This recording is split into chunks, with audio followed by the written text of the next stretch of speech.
ada pertanyaan nggak? Lanjutin S berapa di sini? Oh, kebetulan di sini saya S2 doang. Jadi sebelumnya saya sudah kuliah di Unmul di Samarinda Universitas Munawarman.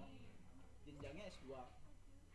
Waktu saya lagi nyusun tesis, saya dapat kesempatan buat beasiswa. Jadi dulu saya kebetulan di sini kuliah beasiswa. Beasiswa itu dari pemerintah Indonesia, dari Dikti, Kemenristek Dikti untuk master. Kemudian saya tinggalin yang di Samarinda cuti sementara dan kesini. Saya juga sama kayak teman-teman, saya pernah kerja 6 bulan di Malaysia sebagai TKI.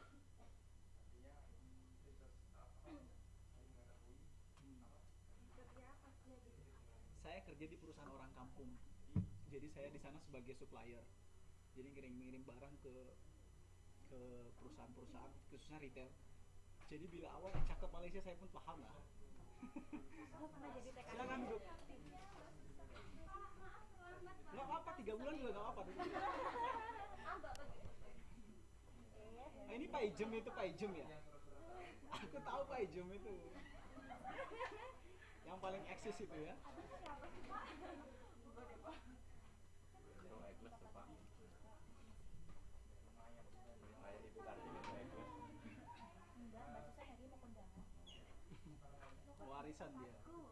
Oke, lanjut ya. Kemudian dari 6 bulan itu, biasalah teman-teman juga pasti pernah ngalamin kan, kerja nggak betah sama majikan, balik. Nah kebetulan saya nggak pakai agen, karena kebetulan tempat saya itu perbatasan sama Malaysia itu kan dekat sekali. Jadi di tempat saya itu Mbak, kalau mau pengen nyebrang ke Malaysia itu cuma butuh waktu 2 jam naik speed. Dan pelabuhan di sana, kalau misalnya anak sana, kalau mau, bahkan kami di sana di perbatasan itu ya, kalau mau beli pizza aja kami ke Malaysia. Bukan kaya, karena mallnya nggak ada. Iya, mall terdekatnya itu di Malaysia. Makanya anak-anak perbatasan tuh kalau main tuh sukanya ke Malaysia. Kenapa? Nggak dibawa ke Samarinda. Nah kebetulan saya dari Samarinda, tapi saya bekerja di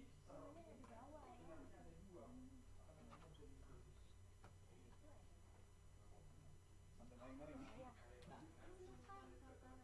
saya kerja di Kalimantan Utara di Nunukan. Kebetulan saya juga di sana ngajar sebagai dosen, tapi khusus untuk metodologi penelitian. Jadi kalau teman-teman yang berhubungan sama riset, terus itu karya ilmiah, saya ngajar itu. Jadi kalau misalnya teman-teman punya pertanyaan seputar skripsi, bagaimana nyusun bab 1, bab 2, ini semester berapa semuanya? 3. Semester 3? Masih lama ya. Jadi kalau yang berhubungan sama, saya kasih perkenalan sedikit ya. Mahasiswa itu paling takut sama namanya skripsi, bener nggak? Bahkan di beberapa negara itu banyak seorang sampai bunuh diri, gitu. Iya bener tuh. Ada yang sampai karena tekanan ya. Karena kalau di Indonesia itu beda sekali sama perkuliahan di sini. Kalau di sini kita janjian sama dosen, telepon gitu kan. Kalau dia udah bilang jam 10, dia pasti datang jam 10. Kalau di tempat kita, saya juga pengalaman, Pak, Bapak di mana? Saya lagi di Makassar. Padahal sudah janjian sama saya 2 hari yang lalu gitu. Nah itu bedanya. Jadi di tingkat disiplinnya juga beda. Mungkin teman-teman juga kalau kerja ketemu sama majikannya juga disiplinnya juga luar biasa kan. Itu di sini. Makanya di sini bagus sekali kalau untuk kuliah menurut saya. Nah, lanjut lagi ya. Nah, karena kami anak perbatasan itu, kalau beli apa-apa harus ke Malaysia. Jadi kami dikasih free. Maksudnya free itu dalam artian kalau kami ke Malaysia itu free, dari Malaysia balik lagi juga free, nggak, tanpa visa, tanpa paspor. Nah kebetulan dulu saya dan teman-teman saya, karena itu dikasih kebebasan gitu, berangkat nggak pulang-pulang. Oh, jadi kerja itu. Jadi langsung kerja 6 bulan. Kalau ada razia kita sembunyi ke tempat kebun sawit itu loh. Saya di Selangor. Jadi kalau dari situ nyebrang gitu kan. Nah, kalau misalnya ada razia, balik masuk hutan dulu ke kebun sawit. Karena di sana kalau kita kan kalau punya teman banyak tuh, kadang-kadang kan kalau ada razia dia ngasih tahu, bro malam ini bro jam 10 malam hati-hati. Wah udah itu tidurnya udah di dalam hutan itu. Sistemnya gitu. Itu kalau itu. Nah, kalau masalah marketing, S1 saya kebetulan tentang marketing. S2 saya juga yang di Samarinda dulu juga marketing. Di sini pun saya ngambilnya marketing. Saya bekerja di perusahaan Olimpik itu juga lumayan lama, bidangnya juga marketing. Jadi marketing itu Kadang-kadang dia sesuai dengan harapan, kadang-kadang enggak gitu ya. Makanya teman-teman kalau lihat di perusahaan-perusahaan itu banyak sekali lowongan untuk marketing dan sales. Jarang sekali orang tuh buka lowongan untuk admin atau back office dan lain sebagainya, karena mereka sadar ternyata marketing itulah yang bawa perusahaan itu bisa sampai top ke atas, karena mereka yang jual. Seberapapun banyaknya barang itu kalau diproduksi tanpa adanya orang marketing itu yang bagian jual-jualnya itu nggak laku dia. Benar nggak? Menurut saya salah. Guyonai.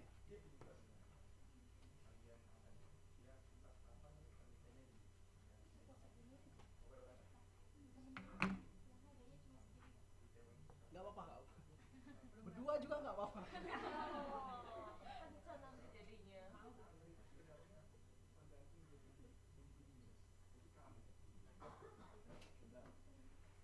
Kalau kemarin kan kita sudah belajar tentang marketing ya, lewat online ya, kayak penyiar radio gitu kan. Nah, sekarang kita belajar marketing secara langsung, dalam artian gini, kita tatap muka. Saya ingin kasih pemahaman bahwa marketing itu sama sales itu berbeda sekali. Contoh, saya kasih contoh gini. Sadarkah teman-teman semua kalau teman-teman baru bangun pagi, ya kan? Apa yang teman-teman pegang? HP. HP kan? HP itu punya merek nggak? Ada. Pasti ada. Oke, satu gitu kan. Terus kalau teman-teman sarapan, makannya apa? Jangan bilang Indomie ya.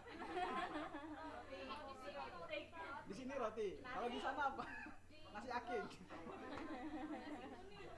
Tapi tetap ada mereknya kan? Nah, kalau teman-teman juga ke toilet gini, mandi pun sabunnya juga ada mereknya gitu kan.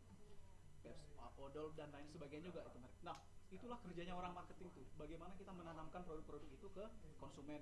Tanpa teman-teman sadari, kalau teman-teman jalan pakai motor, di setiap sudut jalan itu selalu ada iklan-iklan, baik itu reklame atau yang dipasang di dinding dan lain sebagainya. Itu juga kerja orang marketing.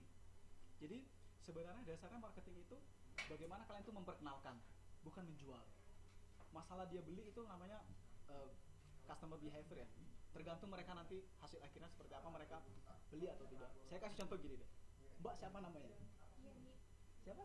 Yeni Rahma. Oh Yeni. Mbak Yeni bisa sebutin nggak 5 merek sabun mandi? Sabun mandi ada. 1, 2, Pon. 3, Lifebuoy. 4. Cinsu. Wah, suka main sabun dia. Nah, pernah nggak Mbak Yeni itu nggak pernah kan sedikit pun ngapalin kan? Enggak sih. Nggak pernah dulu tuh ngapalin DAF, DA. Nggak pernah kan? Sadar-sadar kalau pengen beli sabun ingat, wah, Lifebuoy, DAF. Itulah kerja orang marketing. Kita nggak pernah sadar kapan dia itu masuk ke dalam benak kita, tapi secara nggak langsung mereka itu ada. Nah, itu kerjanya orang marketing. Nah, kebetulan saya dulu kerjanya begitu. Jadi bikin iklan. Tahu nggak iklan kalau durasi di Indonesia itu yang 30 detik, kalau teman-teman nonton di TV itu kisaran harganya itu 500 juta sampai 1 M setiap kali tayang. Jadi kalau teman-teman kan kalau nonton iklan kan kalau udah nonton film, kalau iklan kan ganti cari film lagi. Nah, kalau saya terbalik. Saya suka nontonnya iklannya doang. Jadi iklan balik. Kalau misalnya nonton yang lain tuh lagi iklan, lagi mulai lagi filmnya gitu kan, balik lagi cari iklan. Iya benar, cari iklan. Kenapa begitu? Karena gini, teman-teman tahu Telkomsel nggak?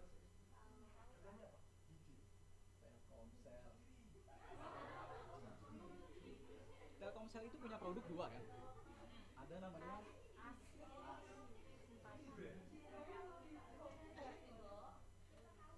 bahkan mereka punya 2 produk saja, mereka bisa sasar dua jenis kategori konsumen yang berbeda. Saya kasih tau ya, konsumen tuh ada 3 jenis ya. Satu ada yang low itu yang dalam artian nih ya kayak kita ini mungkin ya pendapatannya masih di bawah. kita kecuali mungkin dia nggak tahu ya kan kita. Ada juga yang middle ini dalam artian kalau bisa dibilang udah di atas standar lah ya. Kalau misalnya yang high class itu istilahnya gini, kalau sampean atau teman-teman ini pakai baju udah nggak mau disamain sama orang lain lagi. Bahkan kalau misalnya jalan ke undangan gitu, lihat baju saya ada yang nyamain, besok pulang bajunya jadi lap. Karena nggak mau disamain, bener. Jadi mereka udah bermain di brand, namanya brand. Nah, strategi sekarang yang digunakan sama perusahaan itu banyak kan di brand. Kenapa di brand? Karena dengan brand itu yang paling penting. Saya kasih contoh nih, Dari nama kita bisa tebak orang kan. Ya kalau misalnya gini, namanya Pak Ijem gitu kan. Oke, silakan. Jongkok ya. Nggak apa-apa, 3 bulan juga. Ini Mas siapa namanya? Handoko. Oh ini Mas Handoko.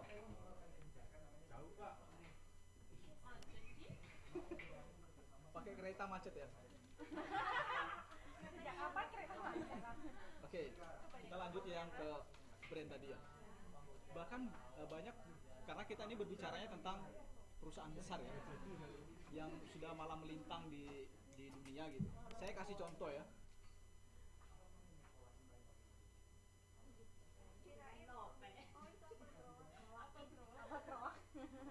Nggak tahu bikin apa yang gimana.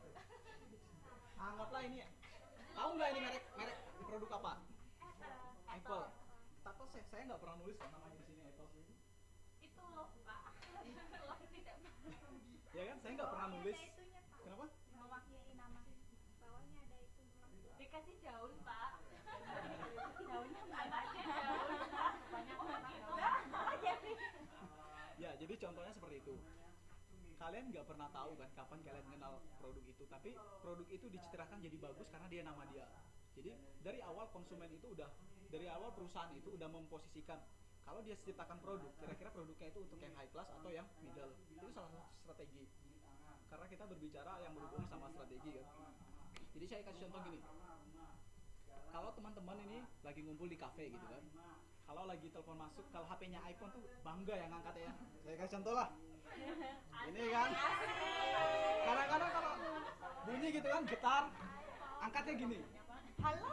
Kalian pernah nggak punya pikiran kenapa sih logonya ditaruh di atas sini? Kenapa nggak di sini sekalian? Kalau dibayar sama tangan. Itulah marketing. Kalau kalian beli barang Apple, barang-barang iPhone, kalau beli casingnya selalu ada bolongannya gini kan?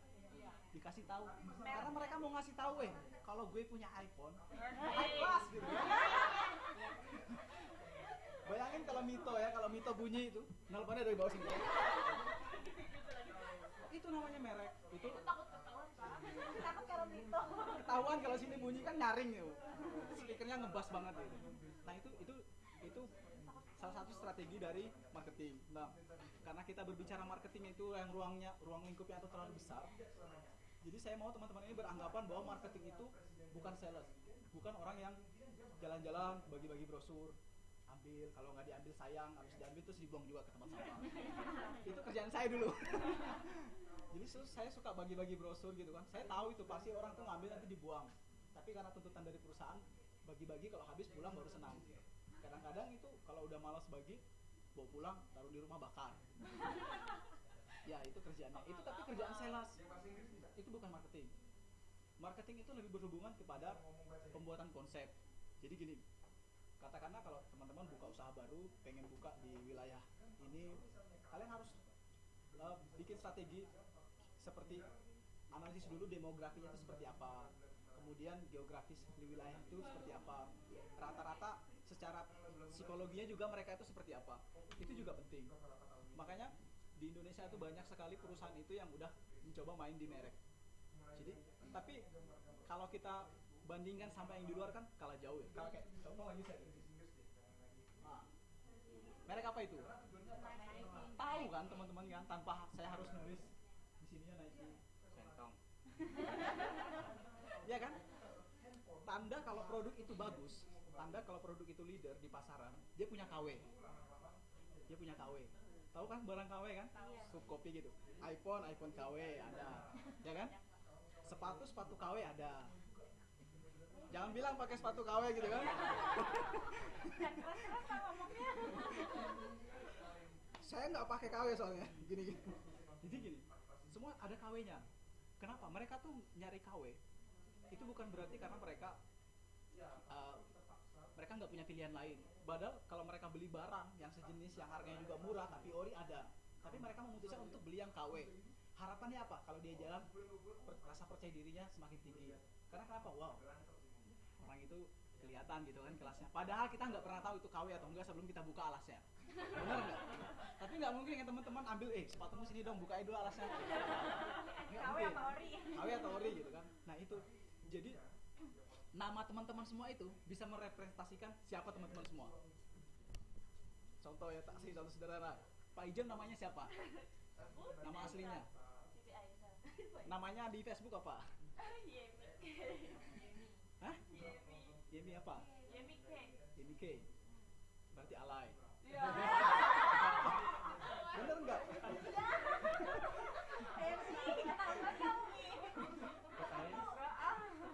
Makanya ya, setelah kelas ini kalian pulang ganti namanya di Facebook. Loh, saya kasih contoh sederhana gini ya. Kalau misalnya nama kita itu dibikin alay-alay gitu ya. Nah, sekarang saya dulu pernah lamar kerja di perusahaan Pama, tahu Pama ya? Pama itu perusahaan batu bara di tempat saya. Saya lamar. Dulu nama Facebook saya itu siapa? Jangan ketawa ya. Ketawa dulu. Habisin dulu.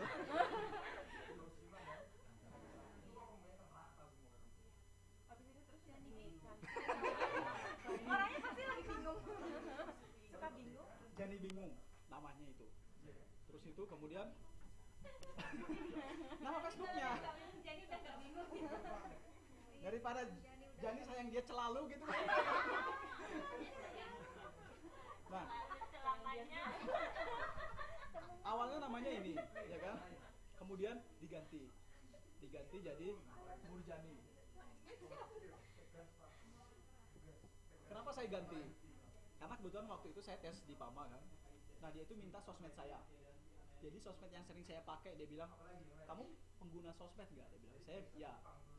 Apa yang sering kamu pakai? Facebook. Saya kasihlah alamat Facebook saya. Terus dia ketawa. Dia bilang, bapak ini alay ya? Iya, bapak itu masih bocah, dia bilang gitu. Kenapa? Dilihat dari segi nama itu, karena sekarang kan orang secara psikologis udah bisa baca kan. Dari nama aja udah merepresentasikan orang itu siapa sih? Gitu. Contoh saya kasih, kalau namanya Pak Ijem, masa ada orang Bugis namanya Pak Ijem? Nggak mungkin kan? Pak Ijem. Tapi kalau misalnya teman-teman ini namanya Pak Ijem nih, orangnya cool, biasa, orang kan nggak nganggap dia tuh alay, biasa aja gitu. Tapi kalau udah kelemek-kelemek, udah, apalagi namanya udah ganti, pasti anggota kita itu. Bukan.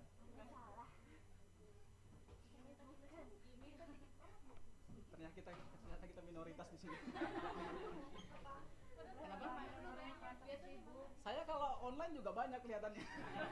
Ada 26 ya, 22. 22.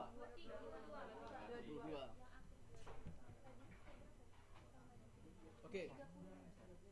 Tadi kita bicara masalah strategi gitu ya.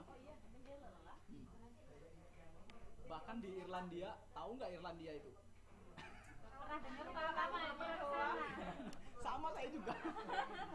Jadi brand itu sudah mulai dipatenkan itu sejak tahun 1400.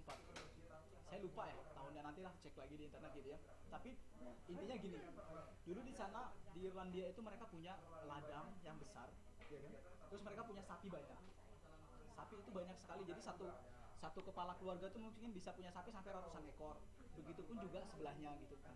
Tapi ladangnya itu yang mereka pakai untuk pelihara sapi itu tempatnya sama. Tahu gimana cara bedainnya sapi kita sama sapi si dia? Nggak bisa kan? Nah, dikasih stempel cat itu yang panas, besi itu. Jadi bisa kelihatan. Tapi itu kan biar kita tahu barang kita tuh yang mana sih gitu. Sapi kita tuh yang mana. Nah, disitulah mulai berawal merek itu mulai timbul. Bahkan di zaman Nabi pun sudah ada, tapi belum dikatakan sebagai brand. Dalam artian gini, kalau kita ketemu orang yang berjilbab, kalau dulu kan orang tuh pakainya kerudungnya panjang semua ya, laki sama cewek itu semua pakai gamis.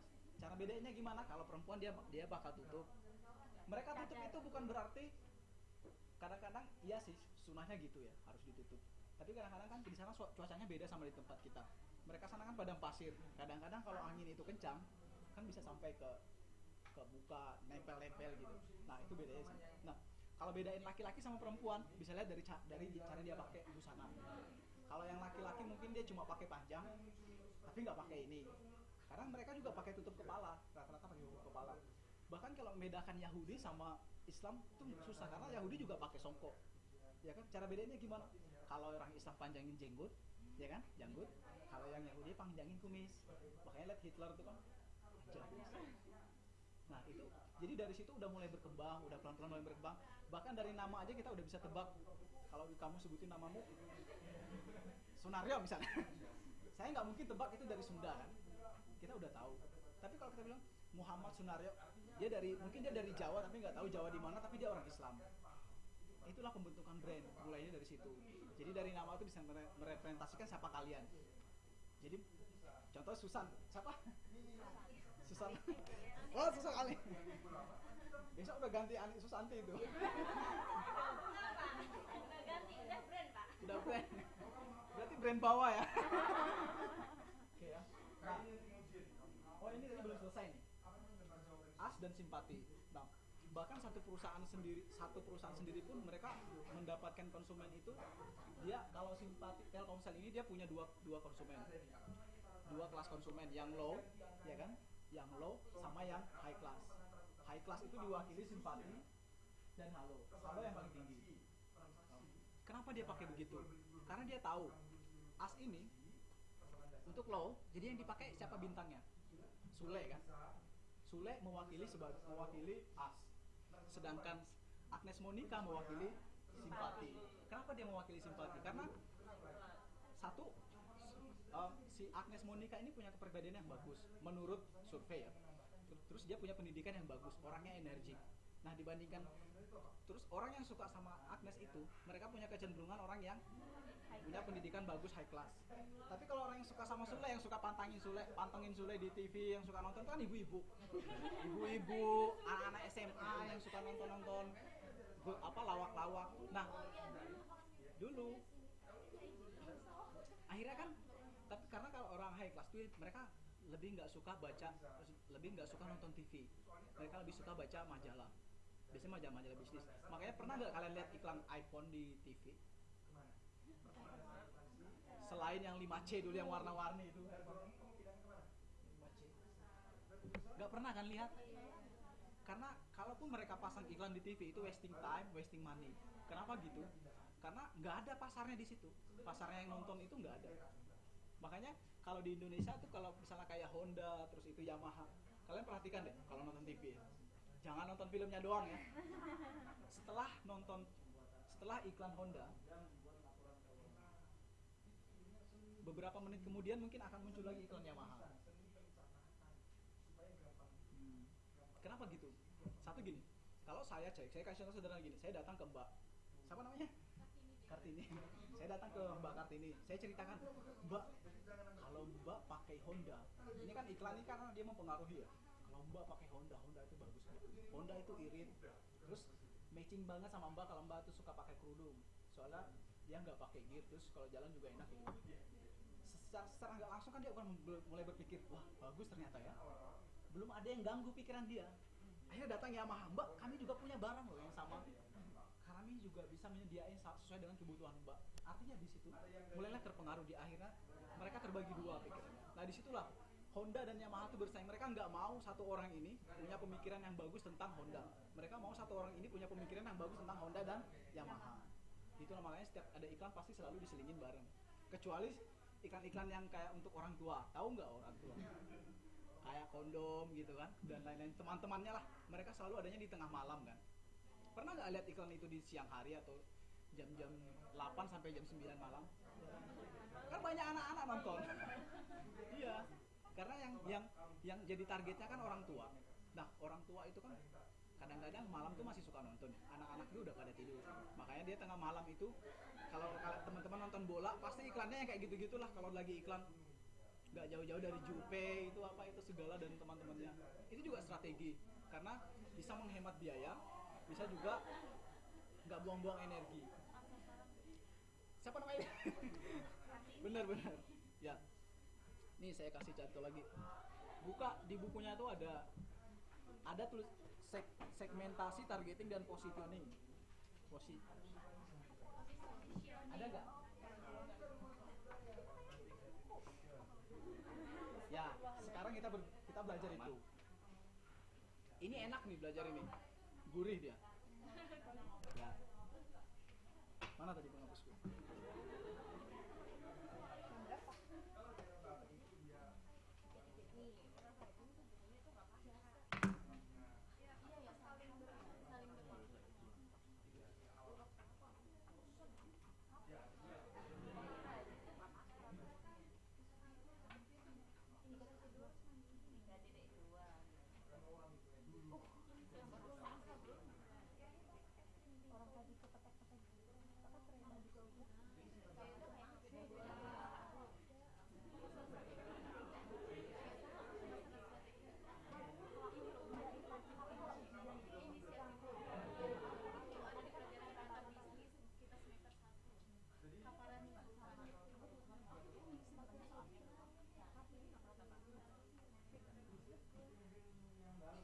Oke, sampai mana tadi ya?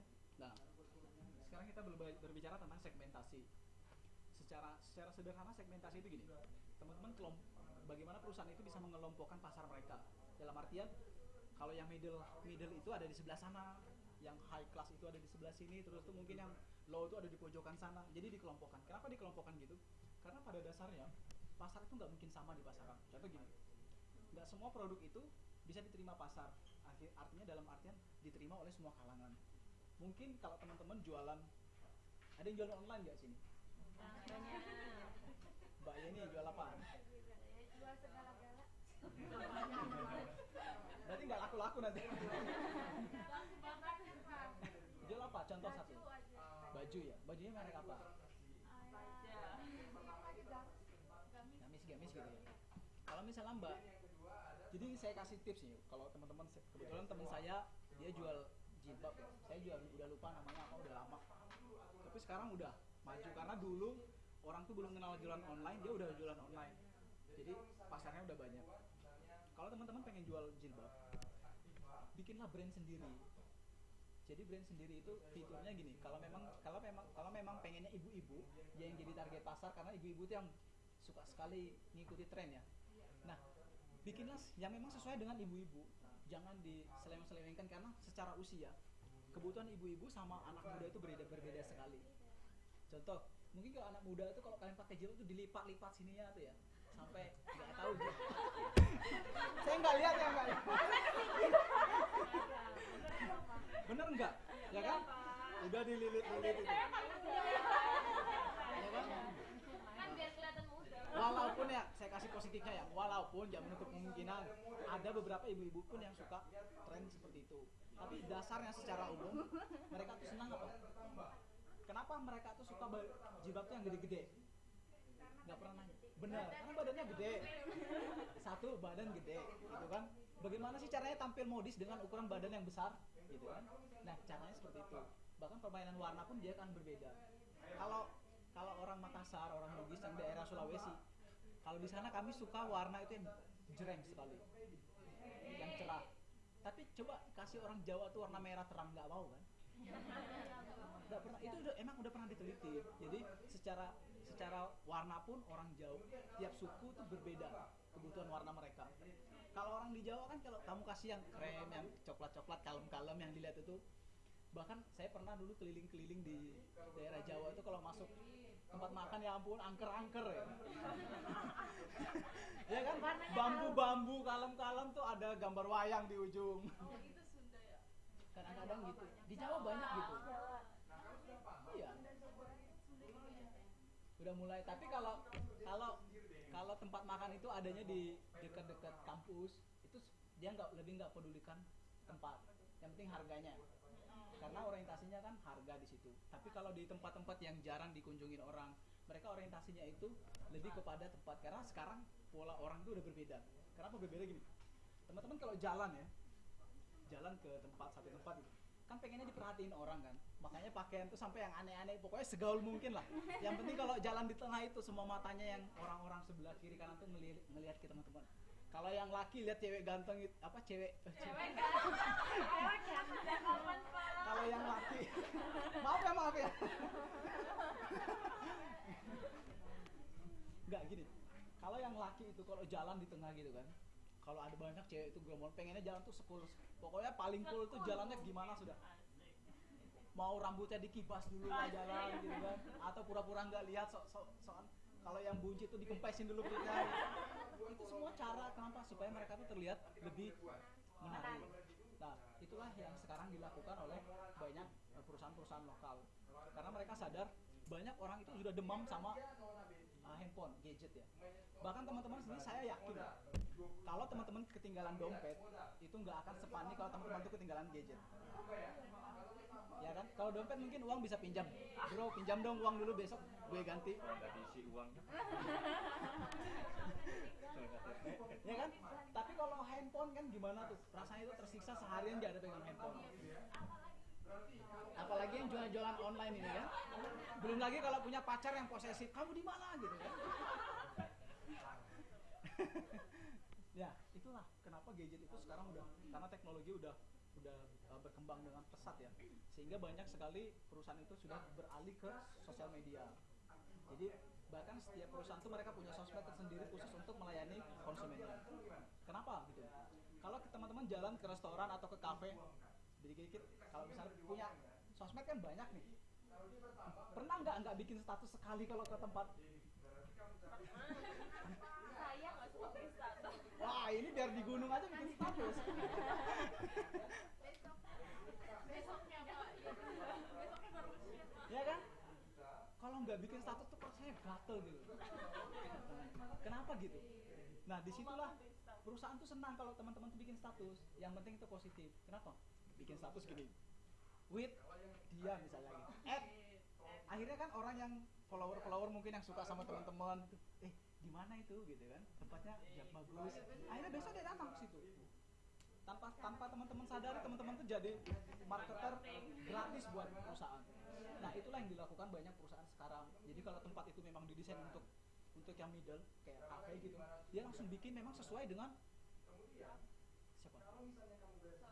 Lain anggota kita. Anggota kita Pak. Konco, itu konco. Konco. Gak apa-apa, 2 bulan juga. Laki 3, dia 2. Jadi gitu. Ya, karena udah banyak yang gitu. Karena mereka bisa segmentasi itu kita bisa bagikan pasar kita tuh yang mana aja. Nah, kalau di sini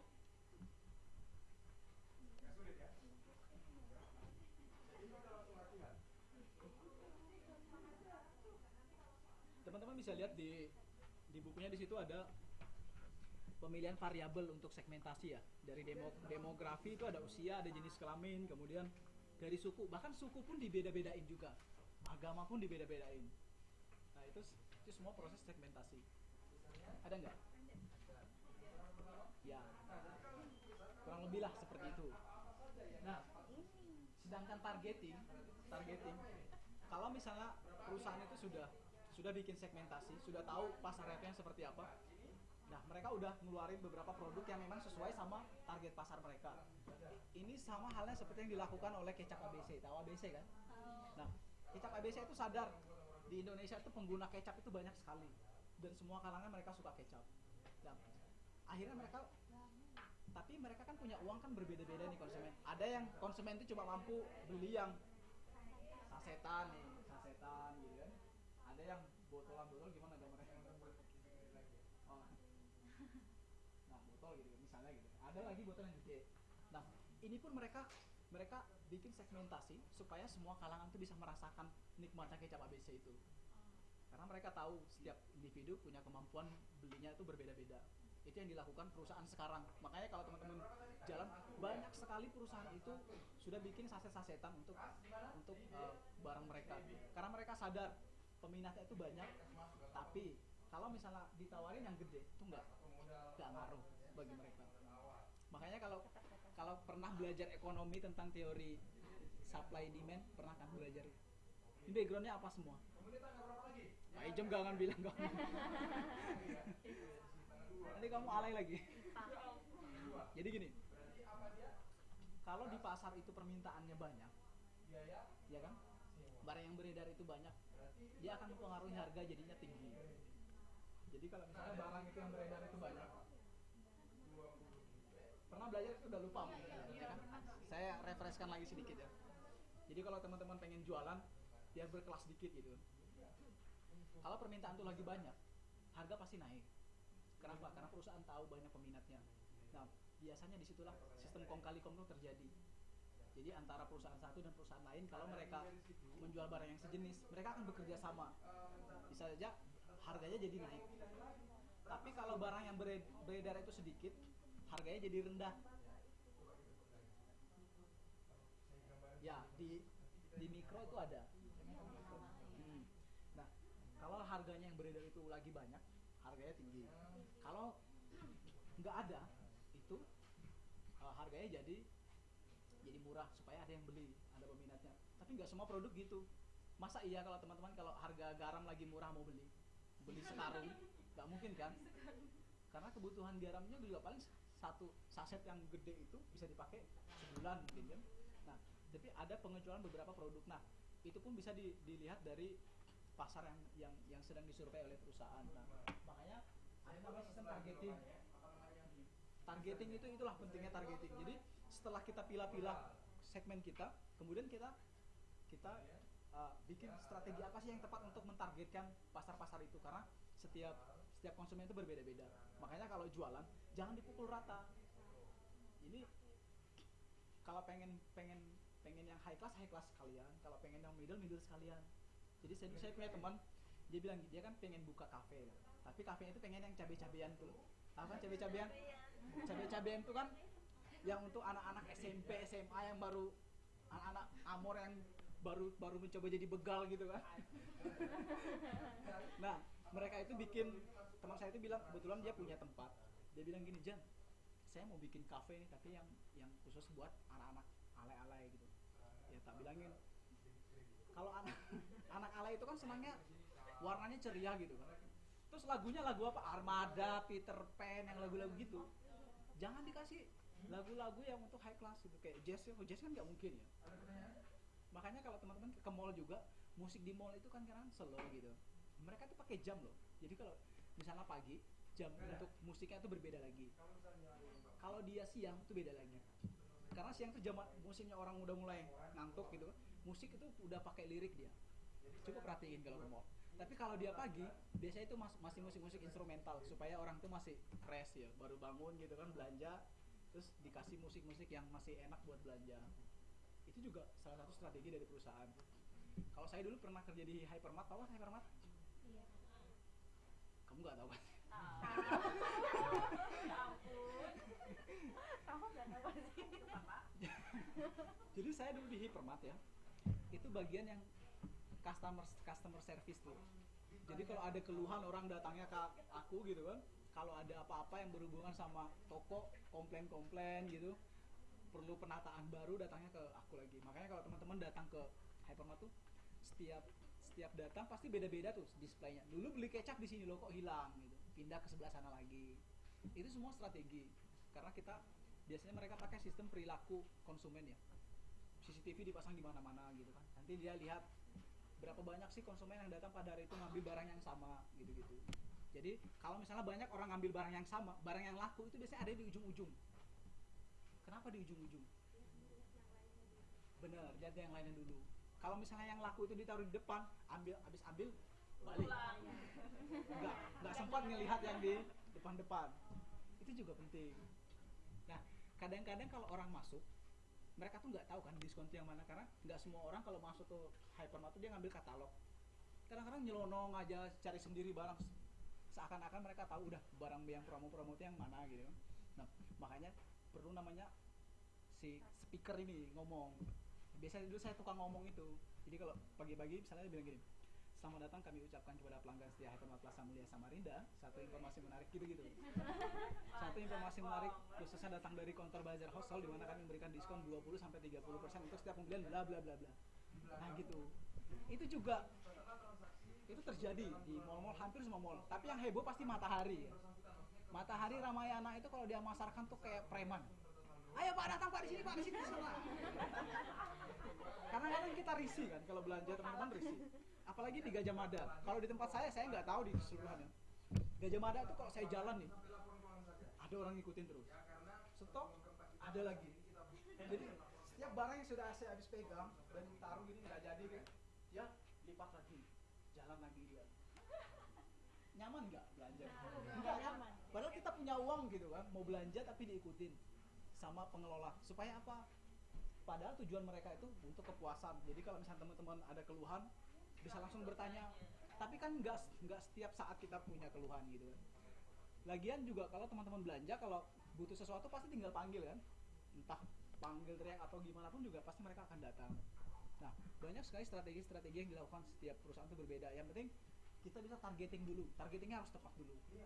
Kemudian di sini ada positioningnya nih. Nah, positioning ini dalam artian gini.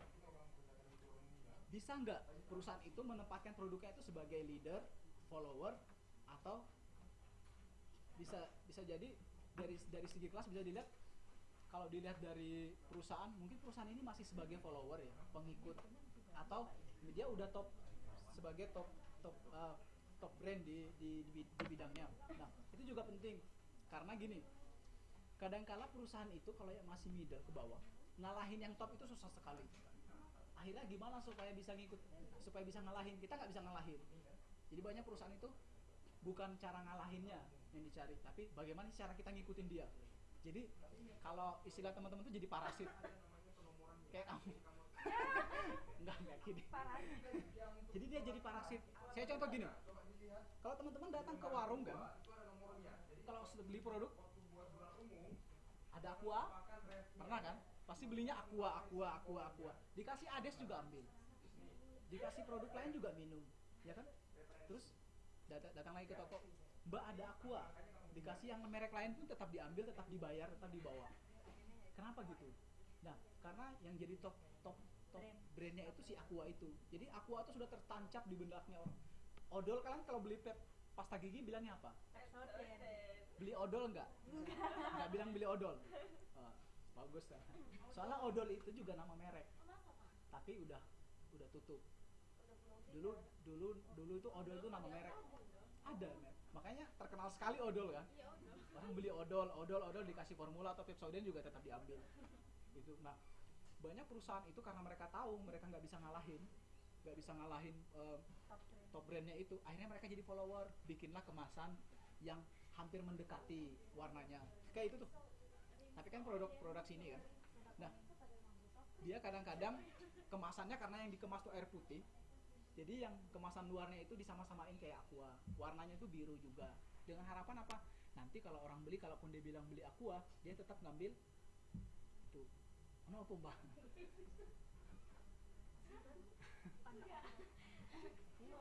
Udah. Saya suruh bikin brand itu kan, yang minum odol. Ya, jadi seperti itulah. Makanya kita perlu tahu, biasanya perusahaan tuh harus tahu dulu posisi dia tuh di pasar tuh seperti apa, di market share-nya. Jadi kalau mereka tahu pasarnya tuh dia posisinya di mana, gampang sekali bikin strateginya.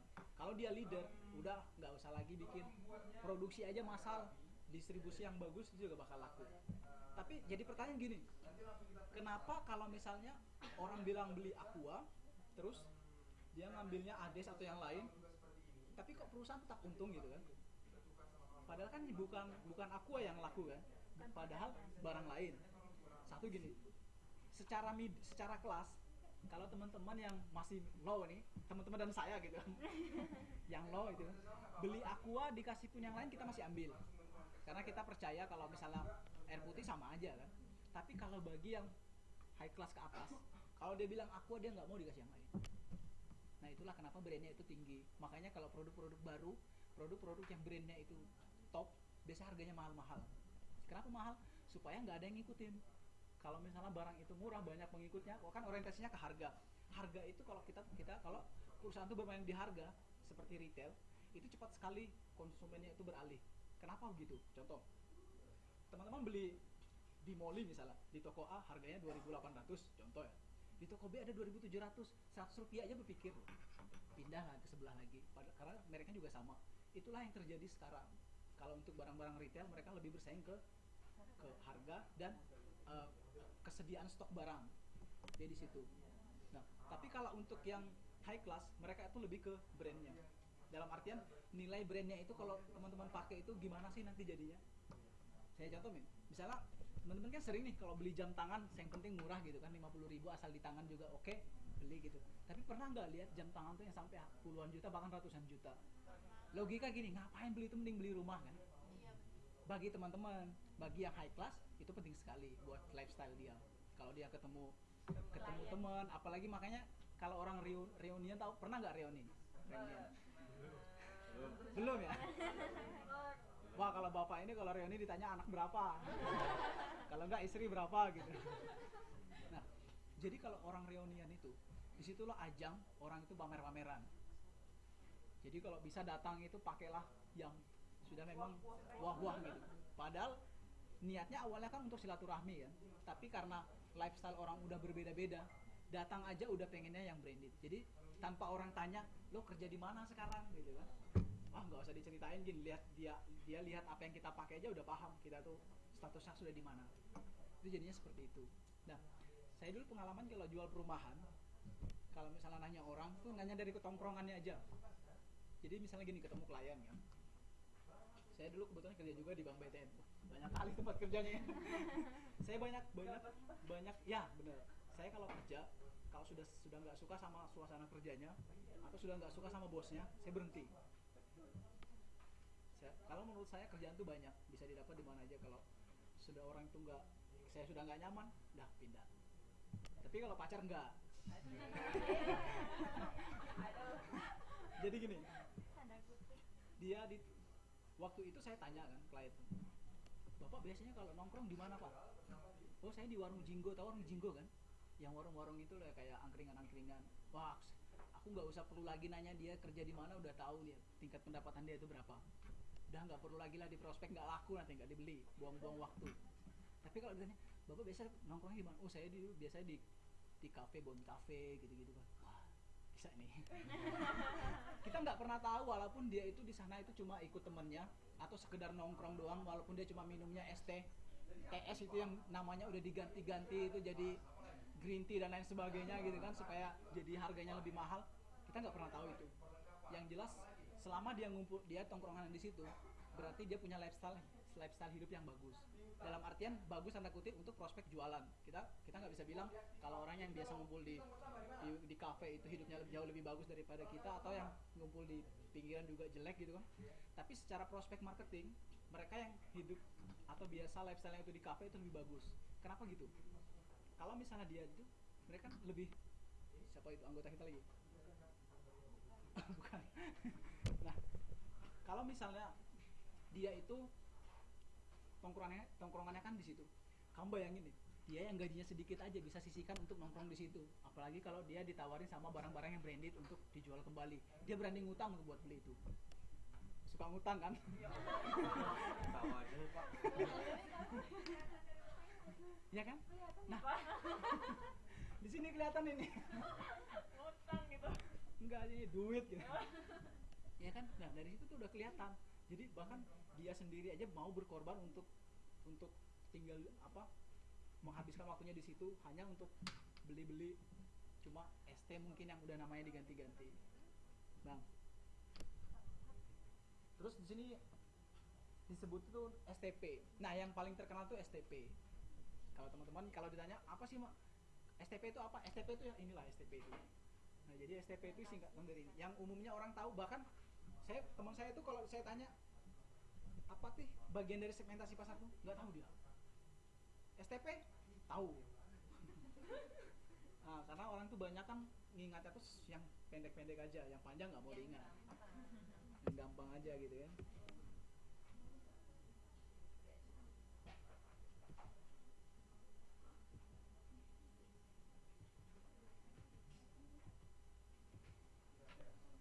Masih jam 11 ya.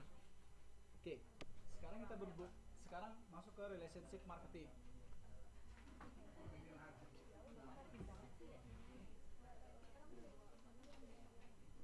Kenapa? Boleh. 2 hari lah baru balik. Oke. Gak apa-apa, coret aja. Bukunya dia. Oh.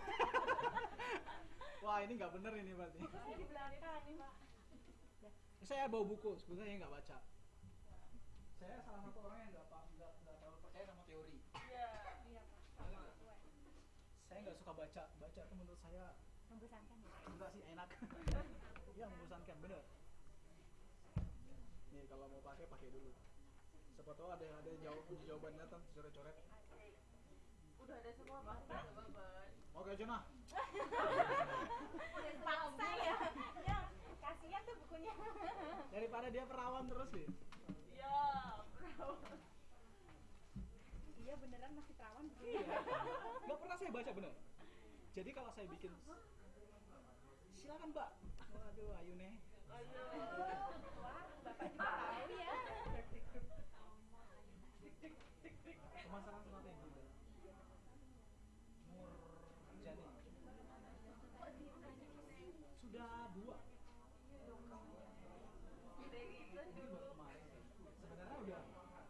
3 pertemuan ya, udah 3 kali. Enggak, baru satu. Jadi yang Online-nya pertama satu. dulu belum ada, jadi saya ngubungin panitia katanya nanti nggak apa-apa ngajar sendiri. Yang pertama udah ada. Iya tahu itu Pak. Setelah tanggal 10 sih. Ini kan masih kawan, tapi udah bisa dibuka-buka. Kayak penegakan. Penegakannya kan ngomong gitu kan. Perawatan bercanda. Sebenarnya kan ini udah 2 kali pertemuan yang online. Yang pertama Ini udah dikasih. hilang, terus nanti bikin video, tapi yang pertama udah diupload yang kedua. Jadi ini pertemuan yang ketiga. Yang studi kelayakan bisnisnya udah 2. Ini udah 3 nih, tapi nggak tahu nanti saya cek lagi. Oke, nggak ada, aman. Ada kendala nggak? Makan ini kan. Sementara belum. Perkuliahannya lancar-lancar ini. Iya. Alhamdulillah masih lancar. Kalau tonnya nggak ada ini ya. Katanya udah. Nanyanya salah mbak, saya di sini takut mereka jawab. Tapi baru ngomong. Nanti udah di luar gitu baru. Kalau masalah apa e-learning gimana? Bisa dibahas di sini nggak? Oh, itu kalau emang ada kendala bisa langsung hubungin line akademik aja. Kendalanya apa? Itu nggak bisa buat upload file. Itu dosennya yang belum kebuka ya. Saya nanya juga mbak. Kalau Untuk tugas kayak kamu bisa, tapi kalau kita apa? pakai e-learning.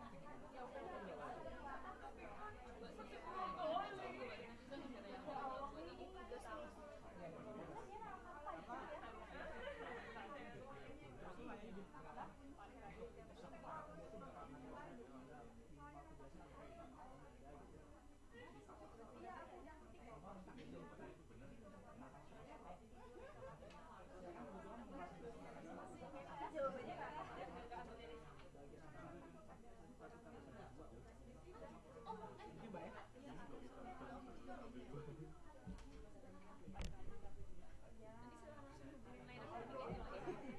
Oh tuh ya.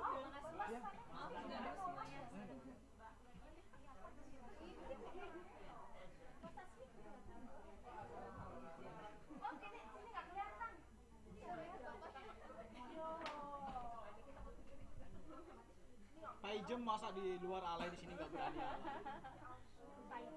Bikin status aja tulisan A tuh jadinya angka 4 gini kali ya. Ih, Papa, nggak pernah lihat status saya ya? Jangan, misalnya jangan gitu kan. Yo. Nggak tempat begitu, Papa. Ada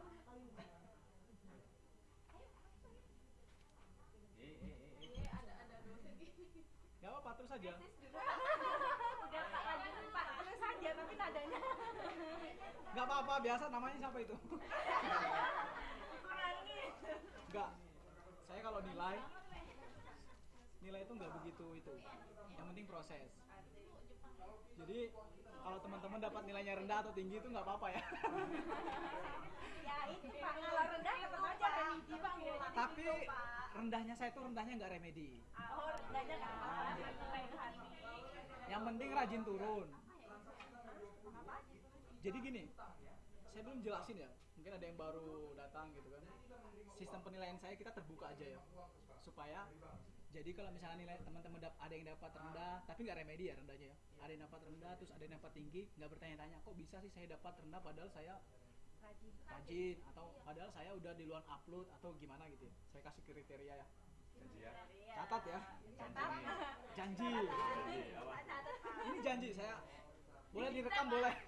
Ini lagi direkam pakai debut jadi nanti saya bisa share ya. Buat bukti. Buat bukti. Langganan remedi. Langganan remedi ya. Tapi kalau nggak ngerjain sama sekali pasti di bawah remedi, pasti remedi. Yang penting teman-teman ngerjain lah.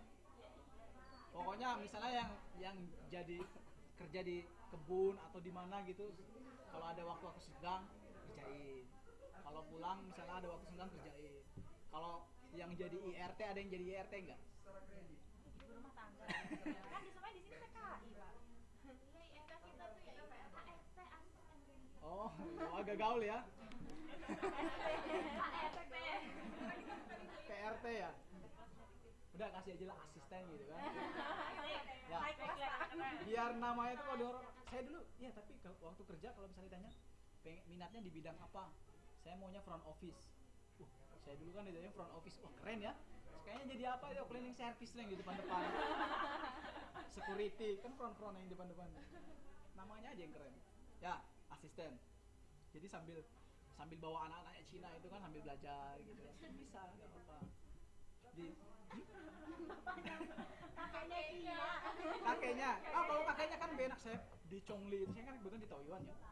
Kalau anak-anak itu kan di tempat saya kan banyak TKI itu. Yang kayak teman-teman juga yang bawa-bawa itu apa? Nenek-nenek itu ngomong aja nggak bisa, kasihan apa dia gini aja gitu. Jadi sambil ditaruh, wah main HP gitu kan. Nah, harusnya kan bisa ngerjain gitu kan. Kayak beda ya. Kamu masa naik gunung bisa ngerjain nggak bisa? Satu kehadiran. Walaupun kita di kelas kayak siaran radio tuh saya perhatiin nih kehadiran. Terus itu ini sebelah ujian. Kita nggak ada ujian. Mudah-mudahan diterima soalnya ujiannya. Jadi ini lagi diajukan. Jadi kita nggak pakai ujian. Yang nanti tugasnya cuma bikin presentasi aja. Jadi nanti saya kasih tugas. Misalnya gini, ada tugas. Saya suruh teman-teman pilih satu produk, terus jelasin segmennya tuh udah di mana, terus itu posisi segmentasi. Yang 3 itu aja. Enak kan? STP aja.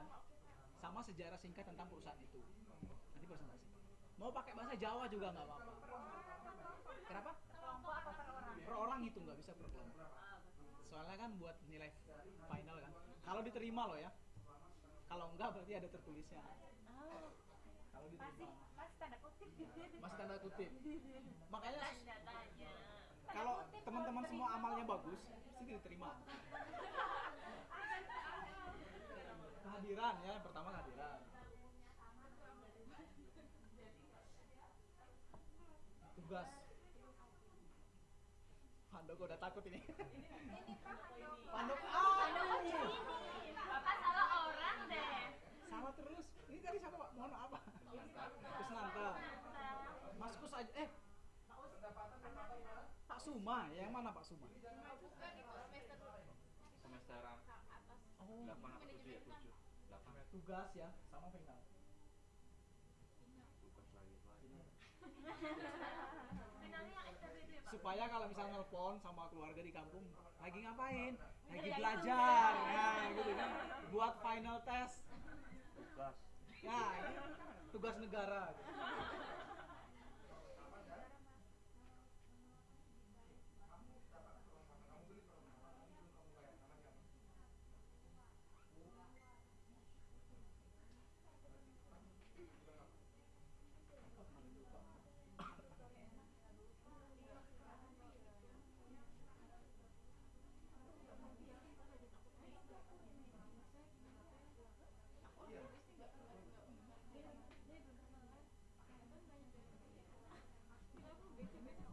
Nih, Yang 3 apa ya? Kehadiran 30. Oh, finalnya 40 ya Pak? finalnya paling tinggi. Itu yang itu ya tadi Pak. Mudah-mudahan diterima ya, mudah-mudahan. Kalau nggak diterima Pak, cuma ditulis aja. Di TTM apa di presentasi? Oh iya, kalau presentasi kita kan cuma sisa 1 TTM doang. Pertemuan udah cuma 2 jam doang ya. Gila, saya kayaknya nggak. Enggak. Nanti kalau untuk tugas kita buat ini tugasnya nanti mungkin online gitu kan. Tapi kalau untuk final, kalau misalnya pas hari hanya itu, jadi satu orang itu cuma dapat kesempatan nggak lama. Tapi katanya nggak semua orang datang Pak. Kenapa? Berarti yang nggak datang lewat itu online wajib.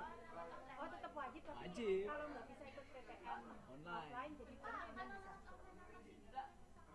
Beda pasti. Ya Pak, saya PTM depan nggak bisa ikut Pak. Kenapa? Saya PTM depan nggak bisa ikut. Nggak bisa ikut sama sekali udah. Enggak. Masih waktu ujian. 50-50. Enggak, Ujian. itu udah nggak bisa. Soalnya kemarin pengajuan itu nggak bisa, nggak diakses sama pengajuannya. Iya Pak, ini. Nah, saya. Saya ikut. Satu-satu. Yang nggak bisa nanti buat tatap muka berikutnya siapa? Kok kamu aja? Gak ada yang ganti. Tapi yang dari kaos yang Thailand itu Ada lagi. Gini, karena saya kebetulan orang baik gitu ya. Saya kasih kebijakan. Tapi tetap ada perbedaan ya. Ya, karena gini, Ya nggak apa-apa. Mak. saya kasih tahu ya. Teman-teman kan di sini pada dasarnya kan kerja ya kan. Waktu teman-teman mutusin buat kuliah, itu berarti kan punya dua kegiatan yang harus dijalani dalam waktu yang bersamaan ya. Nah, resikonya yang terjadi adalah kerja atau kuliah itu udah resiko. Jadi saya juga pernah kerja sambil kuliah. Halo Mbak. Jongkok lah.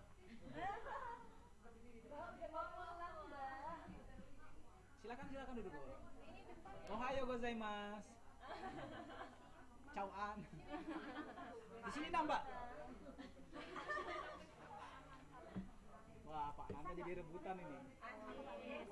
Ingat keluarga di kampung, Pak. Di sini semua. Wah, berarti di kampung ada lagi nih.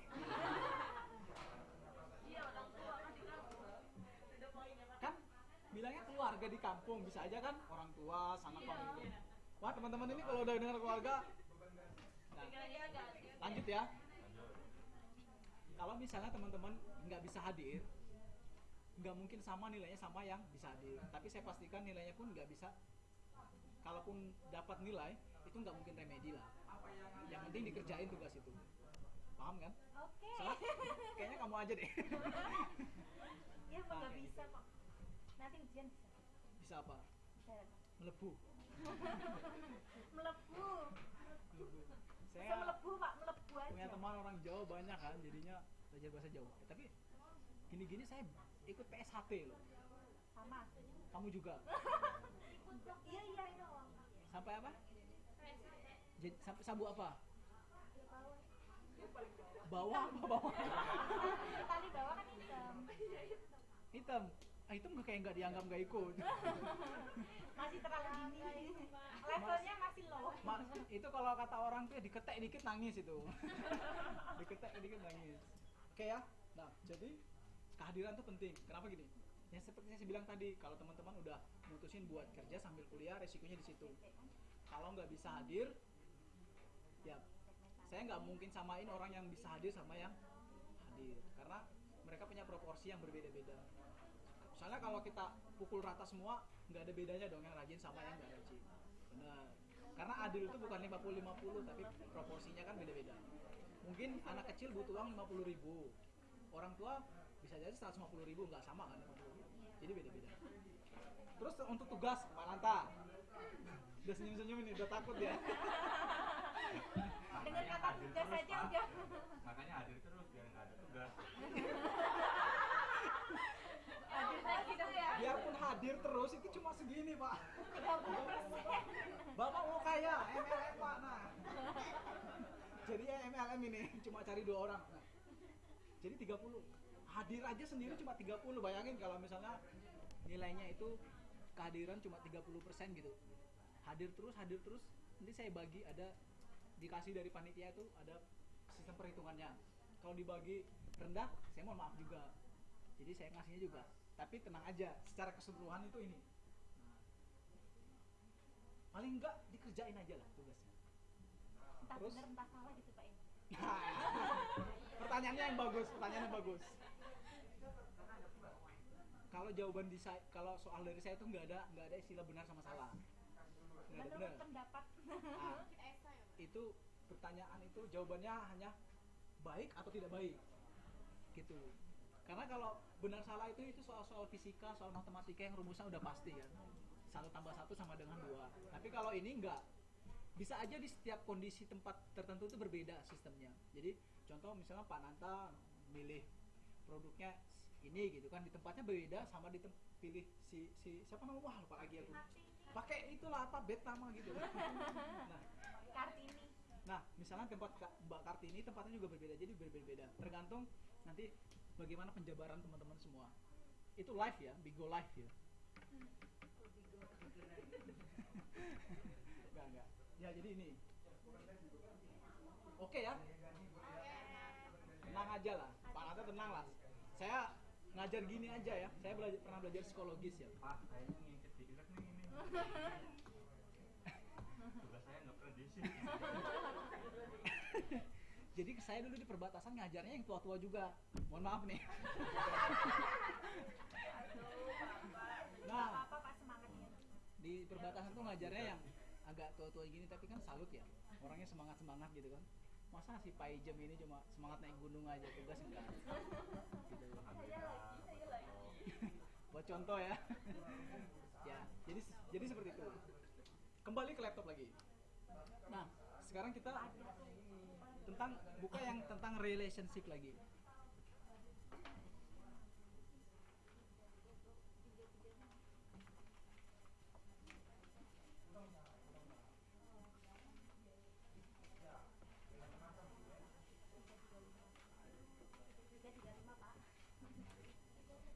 Buku saya yang mana?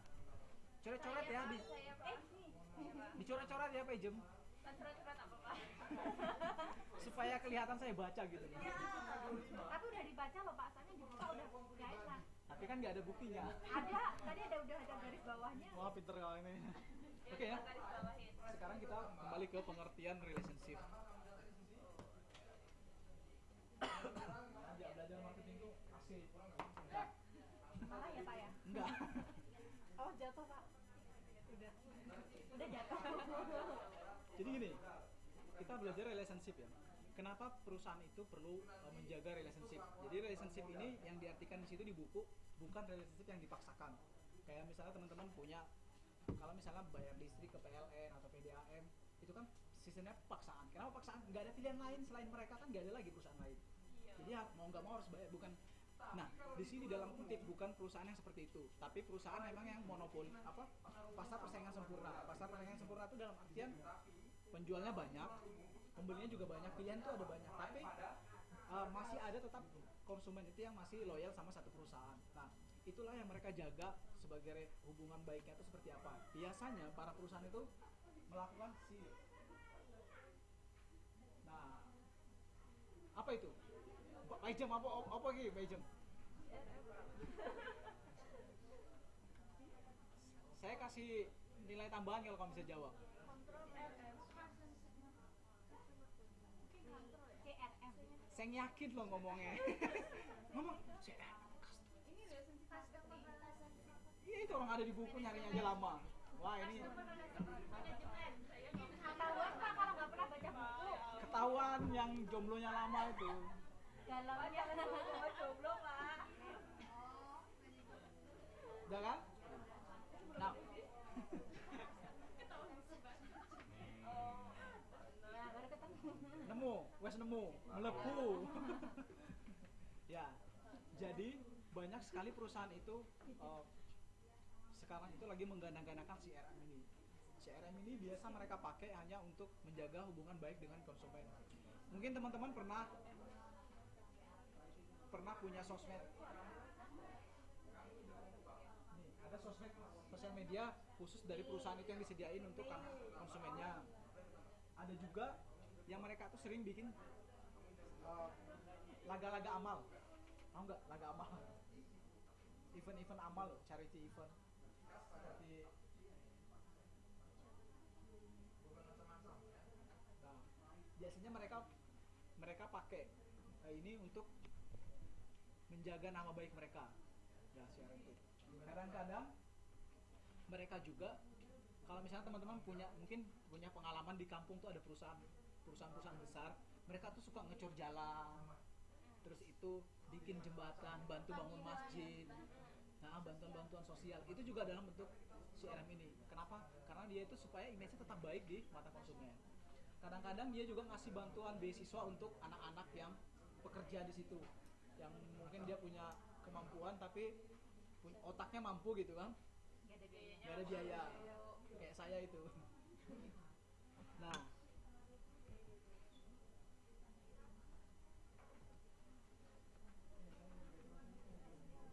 cepat sekali ya, udah sampai kepuasan ini. Harusnya ngomongnya agak banyak lagi tadi.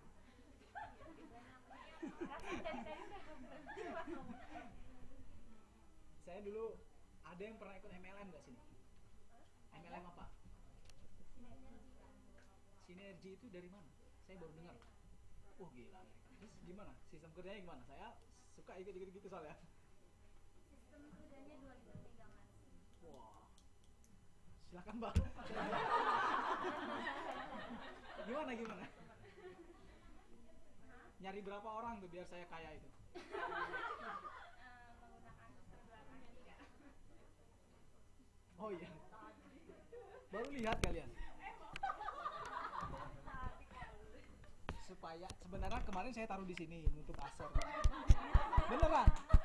Terus saya copot, saya pindahin ke sini supaya kalau misalnya ada pihak Acer lihat tuh nggak merusak mereka. Karena sekarang kan banyak undang-undang itu yang nggak boleh merusak brand. Di Indonesia ya kan coret-coret bendera udah kena kan. Nah, saya ganti di sini. Sebenarnya itu dulu kalau di sini kan jadi fotonya agak jauh gitu kan. Jadi kelihatan wah orang lain ngumpul pakai MacBook gitu kan. HP-nya ditaruh di samping sini gitu. Tapi nggak begini. Biar tahu brandnya. Nah, kayak gini. Tapi ada juga yang komen loh, kok MacBook warna hitam? Salah berarti. Nggak ada MacBook warna hitam. Ya, terus Gimana, Pak? wah ini panjang sudah pembicaraan kalau kayak gini. Nggak, jadi gini. Saya dulu pernah ikut itu, tapi namanya tahu Tiansi kan? Itu yang saya ikut itu waktu SD malah. Kelas 6 SD udah ikut itu. Jual-jual mie-nya dulu. Mie Tiansi dulu kan banyak. Terus tuh jenuh. Ternyata saya udah jual banyak gitu kan. Tapi dapatnya dikit-dikit aja. Masa dari jual banyak berdus-dus saya jual gitu kan. Cuma dapatnya itu kalau nggak salah 100.000 berapa gitu. Tapi tahun 2000 berapa ya? Lupa pokoknya tahun 2000-an. Terus berhenti. Pindah. Sekarang saya aktifnya di sini. Jangan ketawa ya. Ketawa dulu. Ya ketawa dulu kamu.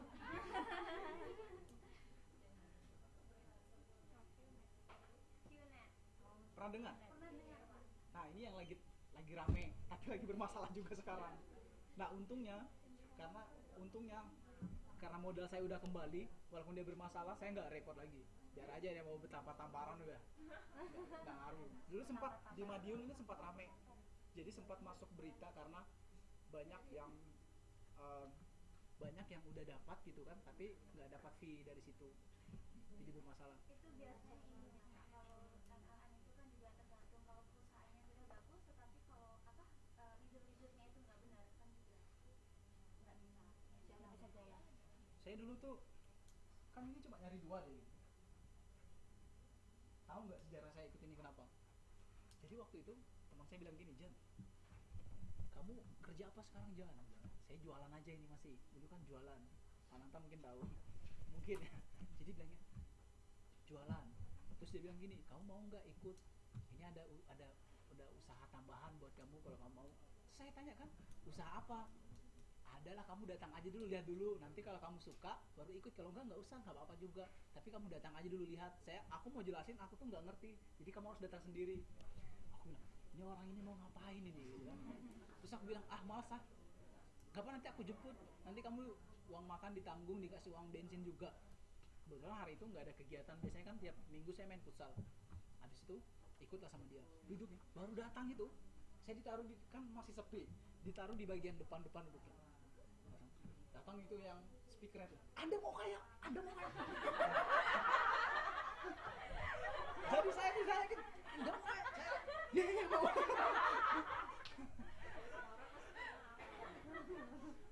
Kan gasok gitu kan, Anda mau kaya, gampang. Gitu dia. Itu terpaku kali. Wah gila orang ini kan. Dari awal udah shock duluan gitu kan. Mau kaya. Ini usaha bapak-bapak itu bagus. Udah lagi. Udah banyak terbukti. Itu orang Madura dulu ya. Biasanya orang Madura banyak ikut MLM itu kalau di tempat saya ya. Saya nggak tahu di tempat lain. Terus dia tuh udah bilang mau kaya. Dia tuh sampai datangkan bukti juga yang langsung gajian di situ ceritanya. Bukan gajinya pakai dolar dulu. 250 USD. Di mana itu, Pak? Di tempat saya di Kalimantan Timur. Terus itu saya itu kan gila ini. Backgroundnya aja dari tukang sapu gitu kan. Otakku kecuci ya. Terus dia bilang, Kalau bapak-bapak mau ikut, cuma beli ini, gampang. Beli obat ini, apa? Biodis namanya, atau enggak yang kalung. Terus tuh biodis ini bisa ngobatin segala penyakit. Saya bilang, ini kayak Tuhan orang ini. Bayangin ya, Coca-Cola itu yang bersoda itu, ini biodis nih, disiram gini kan, sisanya cairan yang itu udah masuk ke gelas, diminum, gila, nggak ada rasa sodanya. Orang makin nano lagi kan, makin percaya. Didatangkan lagi testimoni sakit berapa tahun dia pernah dikasih terapi ini sembuh. Gila ini, gitu kan. Habis itu, nah kebetulan teman saya itu kan sudah lama ikut itu, mungkin udah bertahun-tahun ya. Terus saya bilang gini, kalau saya mau ikut gimana caranya? Kamu beli aja itu 1 jam. Jadi kamu cukup cari 1 orang, 1 di sini, 1 sini, 1 kiri, 1 kanan, selesai. Nanti biarkan temanmu kamu follow up dia, cari lagi 1 sini, ini. Nanti kalau kamu udah dapat 3 kiri, 3 kanan, kamu dapat 250 USD. Saya mikir, cepat kaya saya ini. Iya kan? Cuma nyari orang, suruh dia duduk situ, kita biaya transportasi, biaya makan bukan kita yang nanggung, tapi yang atasnya yang ngasih. Mikir saya, oke lah gitu. Terus waktu itu masih zaman susah, sampai sekarang sih masih susah sih, masih zaman susah. Datang sama ibu saya, bilang, Bu, saya mau ikut bisnis ini, Bu. Kalau ini sukses, Bu, ibu bisa naik haji. Orang tua kan kalau dengar naik haji itu, tapi dari awal ibu saya itu udah bilang nggak usah, kalau soalnya kan nggak jelas kan. Tapi karena udah ada keyakinan kan, pasti bisa. Terus saya bilang, saya minjam uang, Bu, berapa? 7.500.000. Dulu 7.500.000 kalau beli barang itu. Kamu yakin? Yakin, Bu. Ibu ini nggak ada uang, minta sama bapakmu.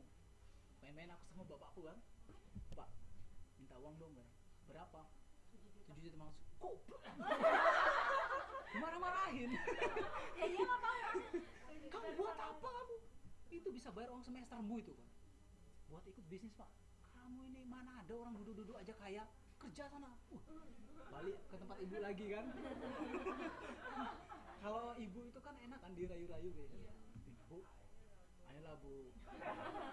Aku ini anak laki-laki paling gede loh. Nanti kalau aku sukses kan ibu juga yang senang. Ibu aku tuh saking sedihnya tuh kan kalau tempat kami tuh umum orang di sana tuh pakai emas tuh banyak. Tahu kan? Jadi ibu aku bilang gini, ya udah, kamu gadaikan ini. Tanpa sepengetahuan bapak saya. Terus bawa ke pegadaian kan. Pas digadaikan tuh dapatnya 12 juta. Tapi mau ngambil setengah tuh nggak boleh karena barangnya tuh emasnya kan gede. Harus 1 set gitu. Jadi pikir kalau ngambil 12 juta, kira-kira kalau kembaliannya kan ribet nanti. Akhirnya biar aja lah ambil 12 juta. Di situ bilangnya dari pegadaian itu mintanya 4 bulan. Akhirnya itu ikut gitu kan. Udah 4 bulan belum ada cair. Udah gugup sampai pencet pikir, wah ini lari aja dari rumah ini dah. Kabur ya Pak ya. Kabur dulu. Terus saya datangin lah teman saya itu yang biasa ngajak saya dulu. Kamu tuh bohong kamu. Sudah mau 4 bulan gak dapat. Kamu dulu bilang 3 bulan aja dapat. Mas mama aku tuh loh kayak apa ngambilnya kan. Jadi dia itu juga panik kan. Aku sampai bilang gini, kamu kalau enggak balik ini uang tak pukulin kamu di jalan. Terus dia itu kan takut sama saya. Dia tuh jadi uang yang dari dia dapat itu dikasihnya ke saya 5 juta tapi pinjam 5 juta, saya nyari sisanya itu pinjam sana sini, pokoknya gali-gali lubang lah buat ngambil. Yang penting emas tuh tak ambil dulu. Soalnya kan takut kan. Nah habis itu dapat. Nah untungnya itu gini, waktu habis ngambil emas itu kasihkan ke mama lagi kan, senang mama kan, tapi dia nanya kan, terus untungnya mana? Nah bilang belum ada Bu, sabar sebulan lagi, masih dalam proses. Nah ternyata kebetulan bulan itu saya ngajak orang yang di warung makan tuh yang punya nasi goreng gitu loh. Dia ikut. Nah waktu dia datang ke sana dia suka. Nah keluarganya ikut banyak. Jadi saya langsung dapat reward itu lumayan lah sampai 15. Dalam waktu yang dalam 1 hari itu ngambil ke sana tuh langsung 15. Semenjak itu nggak pernah lagi dapat sampai sekarang. 15 juta. Sampai sekarang. Jadi saya mikir ini rezeki itu dari mamanya. Iya ini. Tapi kan bayarin utang-utang orang itu loh. Gak seberapa kan, akhirnya sisanya cuma berapa aja, cuma nggak sampai 3 juta soalnya udah, karena kan di anu tuh udah denda di Pegadaian kan, udah denda kan, mungkin 2 juta sekian gitu kan. Ya udah itu aja tak beliin BlackBerry, nggak ada SIM-nya. Semenjak itu ya, mohon maaf ya,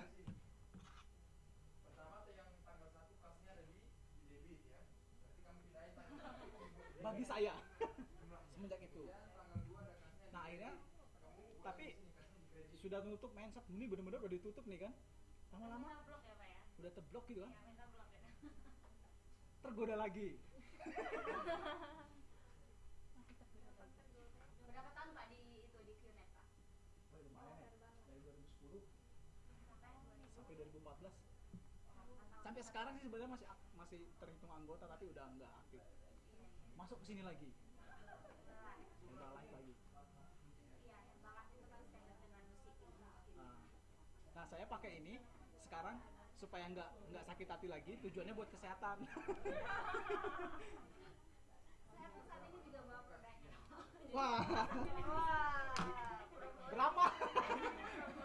Transfer aja gitu kan. Nanti dikasih gratis satu-satu Pak. Gratis Pak buat Pak Zani. Biasanya itu awalnya kan gratis gitu kan, besok bayar ya. Oke, tadi relationship ya, sampai di relationship kita lanjut ke kepuasan pelanggan. Buka lagi bagian kepuasan pelanggan.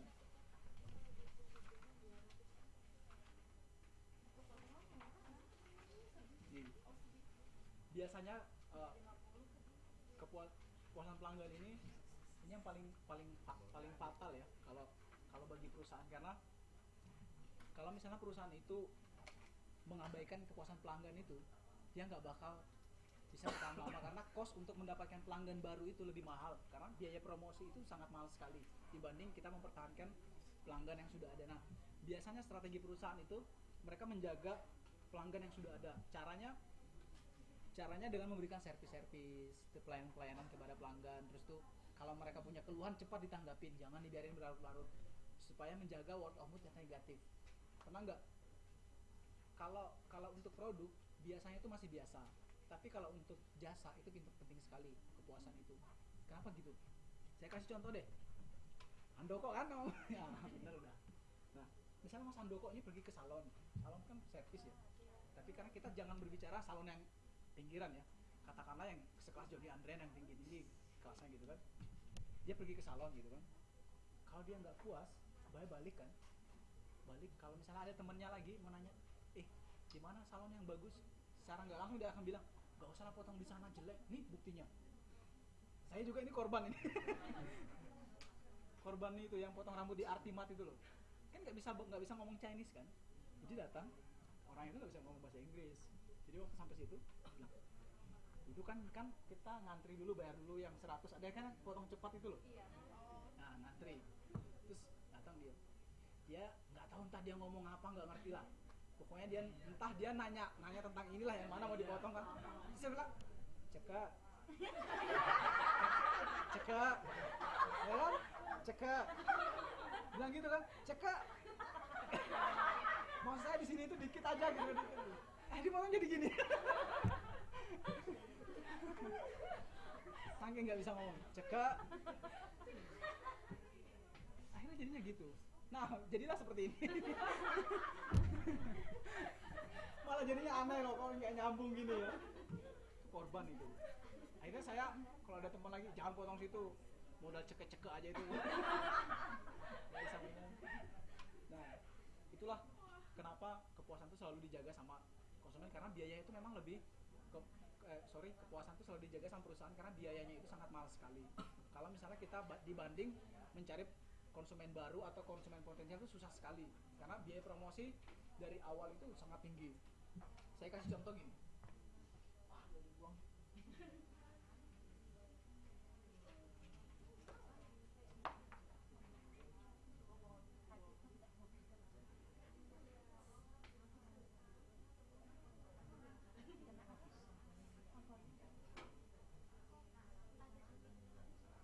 Gak apa-apa ini aja. Boleh deh.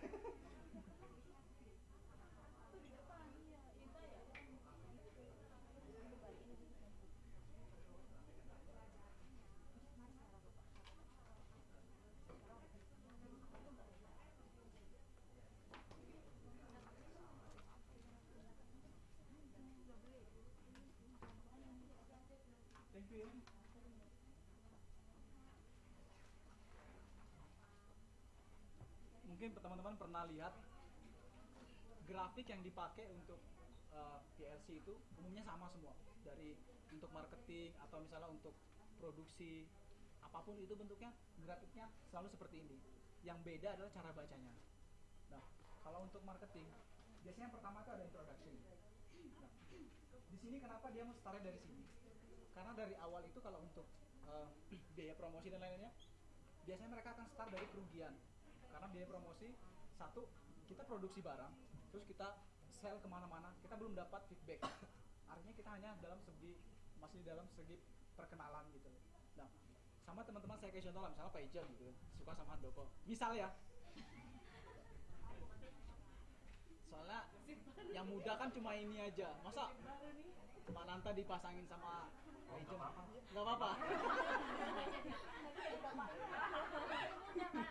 Enak ya? Wah, untung banyak dia. Nah, Kali aja punya bujang, Pak.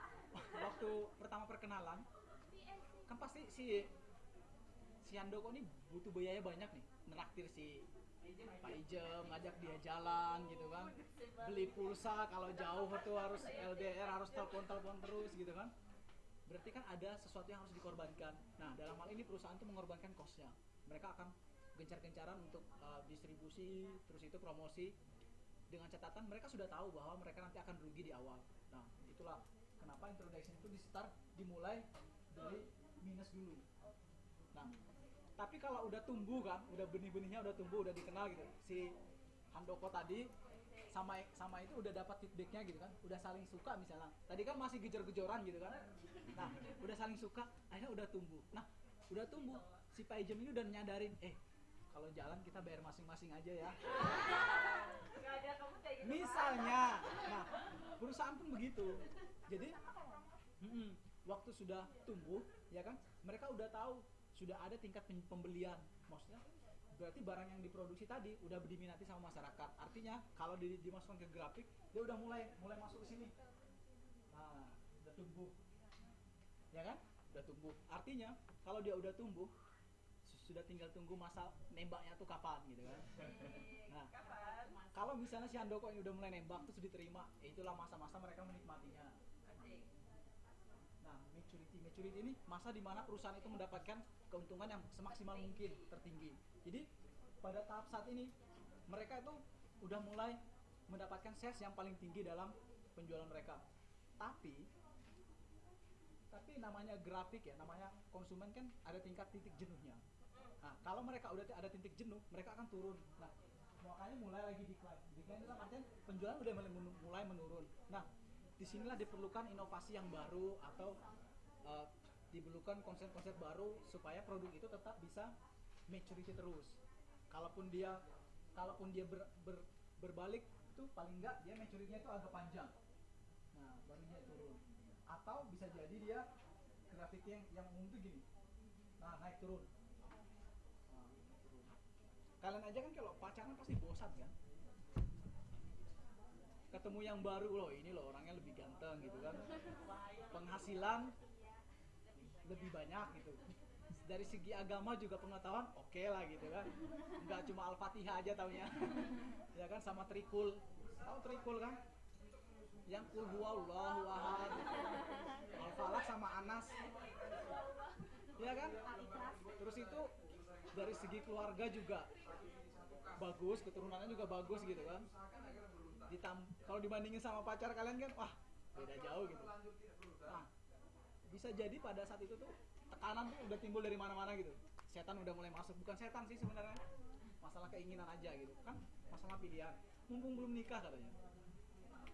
Handoko udah mikir ini. Udah mau ganggu yang mana dia udah mikir ini. Yang penting hafalnya jangan trikul, Mbak. Kok Mbak ya?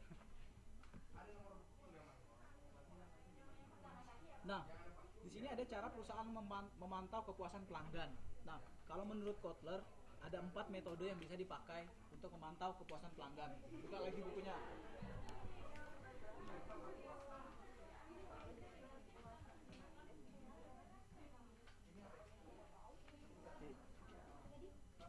Yang pertama, biasanya untuk memantau kepuasan pelanggan, perusahaan itu buka layanan kotak saran. Ya, ada sistem keluhan dan saran. Biasanya bisa jadi saran itu bisa langsung ditujukan ke kotak saran. Di perusahaan itu biasanya ada. Kalau misalnya teman-teman ke perbankan, biasanya kalau lagi ngantri, di situ kalau misalnya teman-teman nggak puas, bisa pencet tombol tuh. Ada puas, apakah puas dan tidak puas, ada tombolnya di samping. Kalau misalnya teman-teman pada hari itu dilayani sama customer service-nya itu nggak puas, langsung tekan tombol tidak gitu, dia akan dapat sanksi teguran dari atasannya. Biasanya belum SP1, tapi ada misalnya dalam satu hari itu ada berapa durasi yang mencet itu, misalnya berapa customer gitu kan. Nah, itu ada batasannya memang.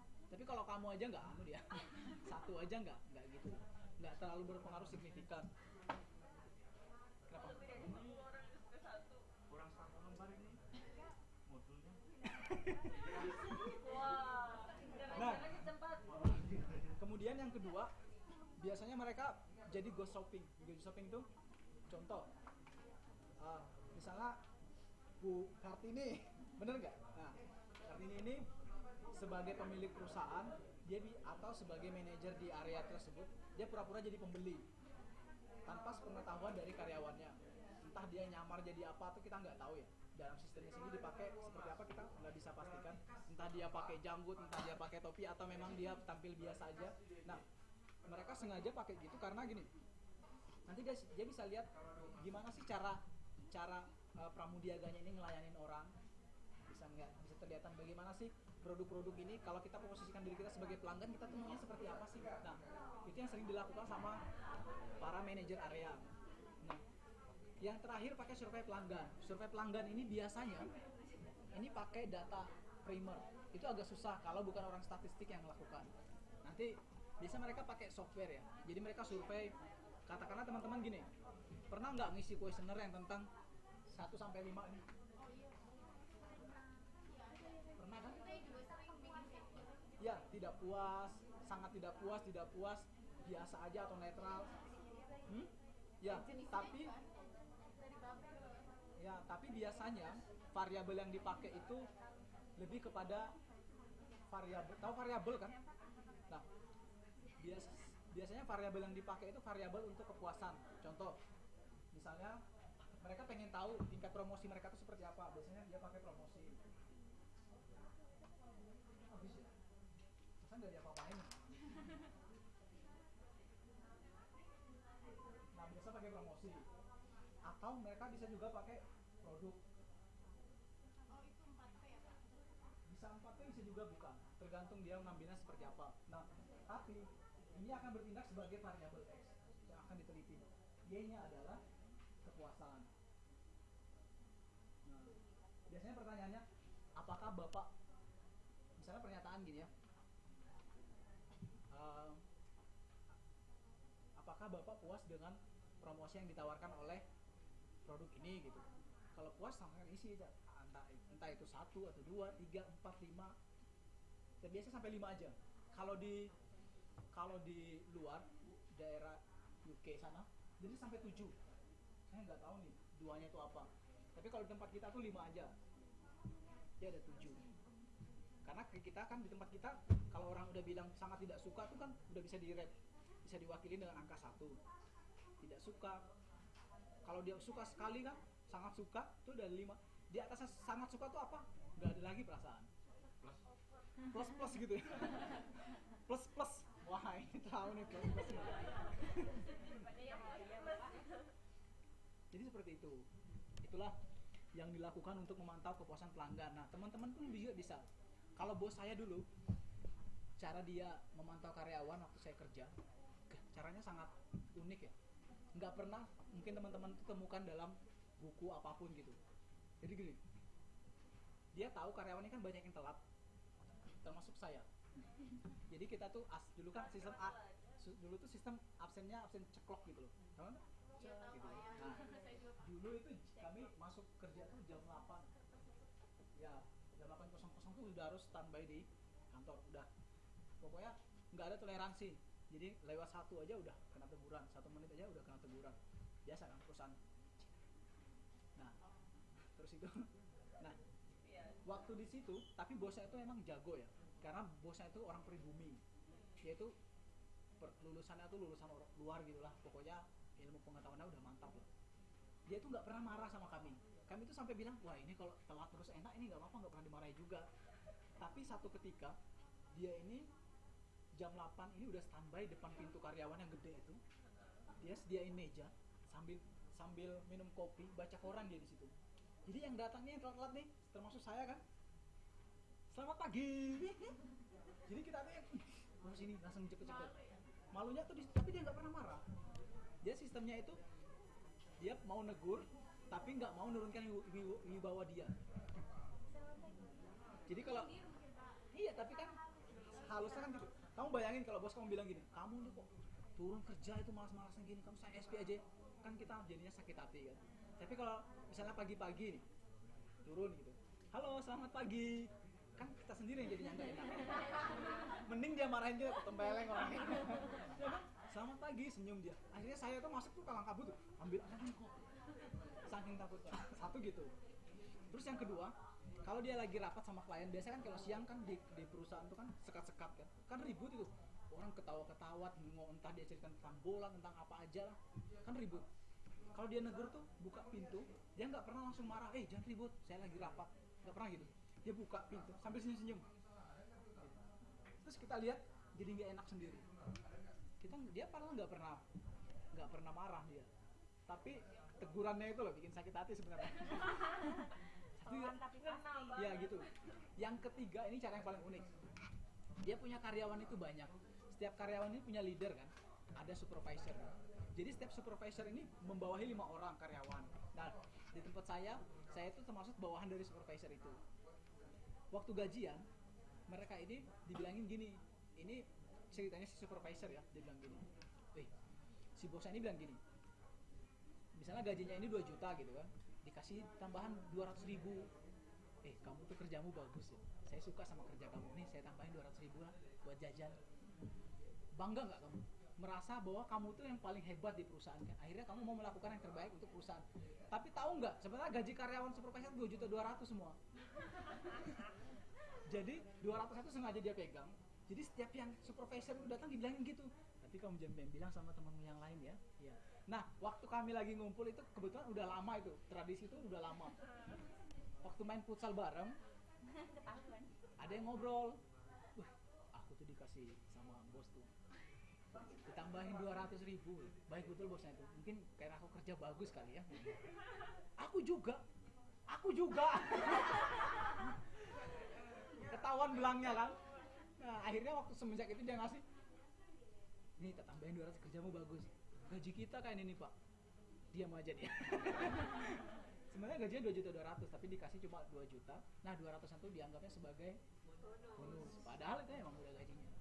Nah itu strategi. Nah ini teman-teman juga gitu, kalau dia cara nyari tahu mana pekerja yang rajin sama enggak, ada juga caranya. Jadi dia gini, dia datang ke, misalnya ada A dan B, datang si A, kenapa si B itu kerjanya malas-malasan ya? Ini turun juga ini. Si B langsung bilang, iya pak, dia itu memang gitu pak. Kebongkar kan semua kan? Dia itu jarang turun pak, sukanya main HP aja pak. Gitu. Stop, si bos ini. Datang lagi ke B. Kenapa si A itu kok kerjanya malas-malasan ya? Terus yang si B ini bilang, oh mungkin dia lagi banyak masalah pak. Ya jadi kurang maksimal. Tahu siapa yang disalahin? Si A yang ngomong tadi. Berarti si A ini suka ngomongin orang kalau dia kerja. Nah jadi yang kena teguran si A, si B enggak, karena dia nutupin temennya tadi. Nah yang dibutuhkan itu bukan masalah kamu kerjamu hebat atau enggak. Dalam perusahaan itu yang dibutuhkan tim. Nah kalau kamu dalam satu tim saja kamu udah nggak bisa saling support, apalah dayanya kamu punya skill yang bagus di situ. Jadi sekarang karena materi terakhir itu tentang memantau kepuasan pelanggan, sesi diskusi. Saya buka sesi diskusi. Kita bisa buang.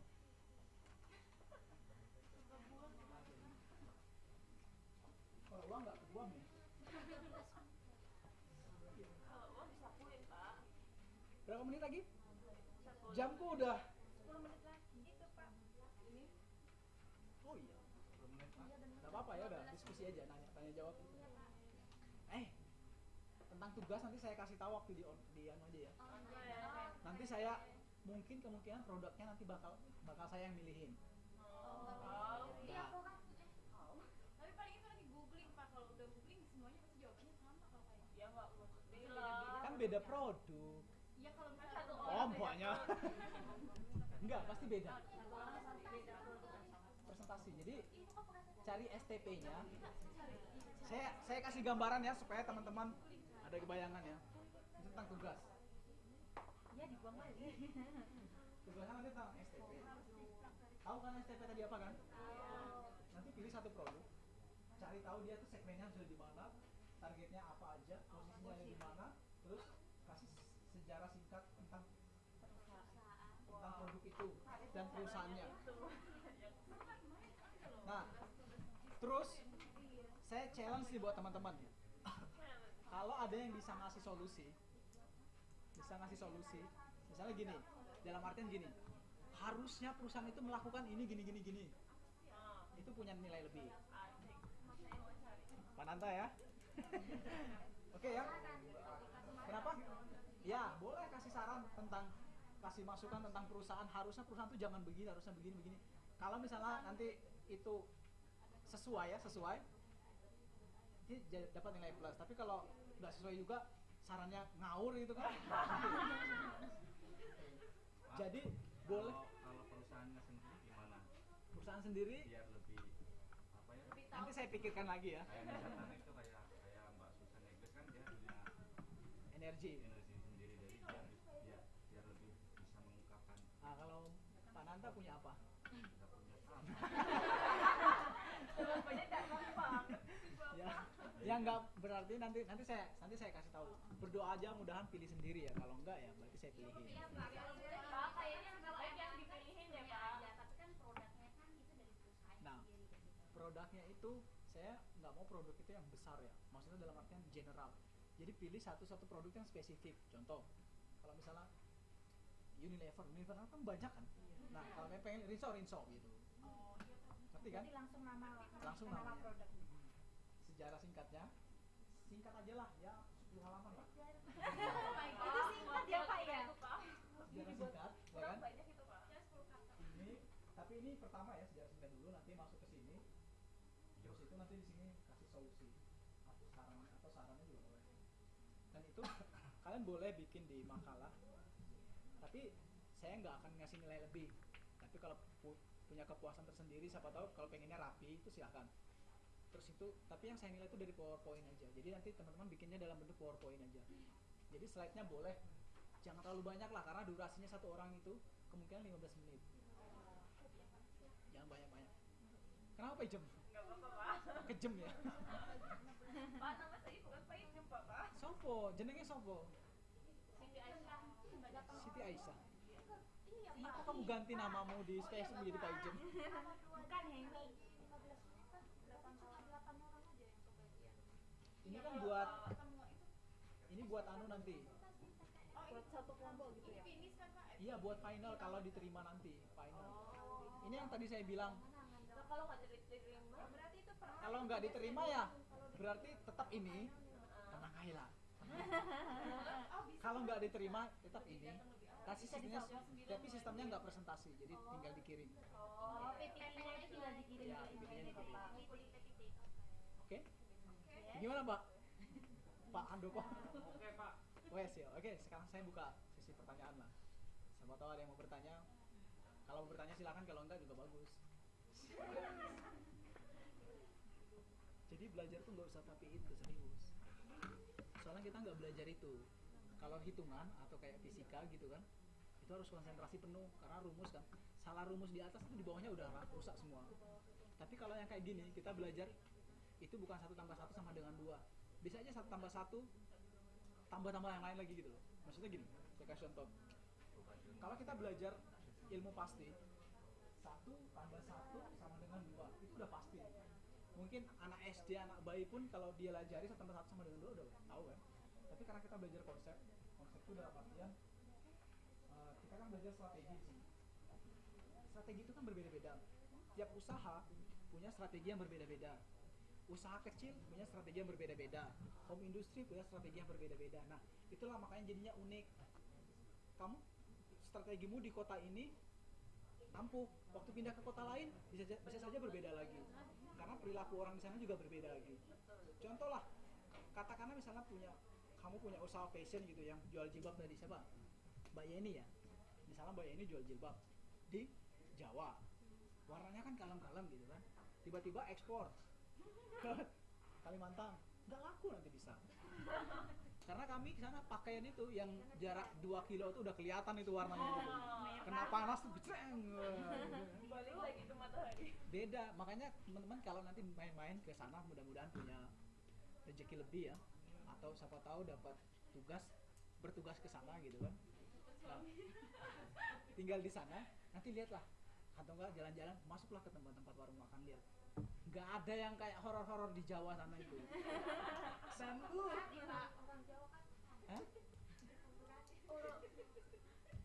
Enggak, maksudnya dari segi itu apa? Fiturnya gitu loh. Terang semua, jadi kalau di sana mungkin kalau di Jawa aku makan ini ayam apa iki. Dan blur warnanya karena lampu 5 watt yang kuning itu. Ya kadang-kadang cuma lampu dari bambu itu loh. Oh iya. Open. Nah kalau tempat kami itu makan tuh biar tai lalat tuh kelihatan gitu. Jadi ayamnya ada tai lalat dikit tuh kelihatan. Karena di sana memang budayanya seperti itu. Walaupun banyak orang Jawa yang tinggal di sana, mereka pun akan berbaur jadi budaya sana. menyesuaikan. Banyak sana orang Jawanya banyak jago-jago bahasa daerah dibanding orang lokal sekitar. Karena orang lokal kan kebanyakan ke Pulau Jawa buat kuliah, malah mereka jagonya bahasa Jawa. Kebalik ya, orang Jawa jadi jago bahasa sana, orang dari sana jago bahasa Jawa. Ya kan kalau dihitung silsilah, Jawa kan kayak Cina kan, di mana-mana banyak. Penduduknya kan paling banyak kan di Jawa. Akhirnya pemerintah Jawa itu kalau misalnya kalau untuk yang daerah Jawa sendiri kebanyakan udah usia lansia, yang muda-mudanya udah hilang. Nanti udah banyak uang balik lagi. Habis masa tuanya kembali ke kota asal lagi. Biasanya seperti itu. Ingat. Nah, saya lupa tadi ngasih tahu. Biasanya saya ngasih tugas tuh ada deadline ya. Contoh. Misalnya ada waktu yang saya harus kasih tahu. Nanti sistemnya kirim email ya. Misalnya jam 12.00 ditetapkan jam 12.00 pada hari ini misalnya. Kalau teman-teman nguploadnya jam 12.01 aja, Udah nggak diterima. nilainya udah rendah, udah nggak bisa tinggi lagi. Tapi nggak remedi. Katakanlah misalnya nilai paling rendah itu 60. Harusnya kalau misalnya sebelum ini teman-teman punya peluang bisa dapat 80, karena telat 1 menit aja. 65. Oh 60. Bisa dipahami kan? Nilai minim dapat. Kenapa? Udah nilai minim kalau lebih aja nih. Wah pintarnya ini Pak Ijim ini. Makanya ganti namamu. Soalnya gini, saya kasih tahu ya, nama itu selain doa, ya kan, diberikan orang tua itu kan nama itu doa ya. Mereka tuh ngerancang nama kamu tuh mungkin rembuk satu keluarga itu lama. Tiba-tiba ganti jadi Pak Ijim. Jadi gitu kan, satu gitu. Nama itu bisa mewakili diri kamu tuh seperti apa gitu. Katakanlah kalau misalnya nama kamu misalnya Pak Ijem gitu, misalnya aslinya Pak Ijem gitu. Tapi kalau orang dulu kan itu Pak Ijem, wah kampungan nih, misalnya gitu kan. Tapi kalau kamu imbangi dengan perilaku yang biasa gitu, nggak alay-alay, nggak kayak alay gitu. Orang pun kalau dengar wah Pak Ijem jago, udah S1 gitu, udah malam melintang, pengalamannya udah bagus. Jadi nama itu bisa merepresentasikan siapa diri kamu. Sama kayak kita pakai barang ini. Kalau misalnya orang pakai iPhone gitu kan, misalnya gitu kan, Banyak uang. saya teman-teman nggak pernah tahu kan saya ini belinya kredit atau cash kan, nggak pernah tahu kan. Entah ini punya saya beneran atau punya teman. Bodoh amat, saya juga nggak peduli. Gitu. Yang jelas kalau saya udah pakai, rasanya keren, confidence-nya lebih timbul, ya kan? Sama saya pakai jam tangan juga. Nah tahu teman-teman tuh jam tangan ini saya beli second atau misalnya pemberian dari orang atau, tapi kalau udah pakai jam tangan tuh bangga sekali. Gitu. Nah itu merepresentasikan siapa teman-teman itu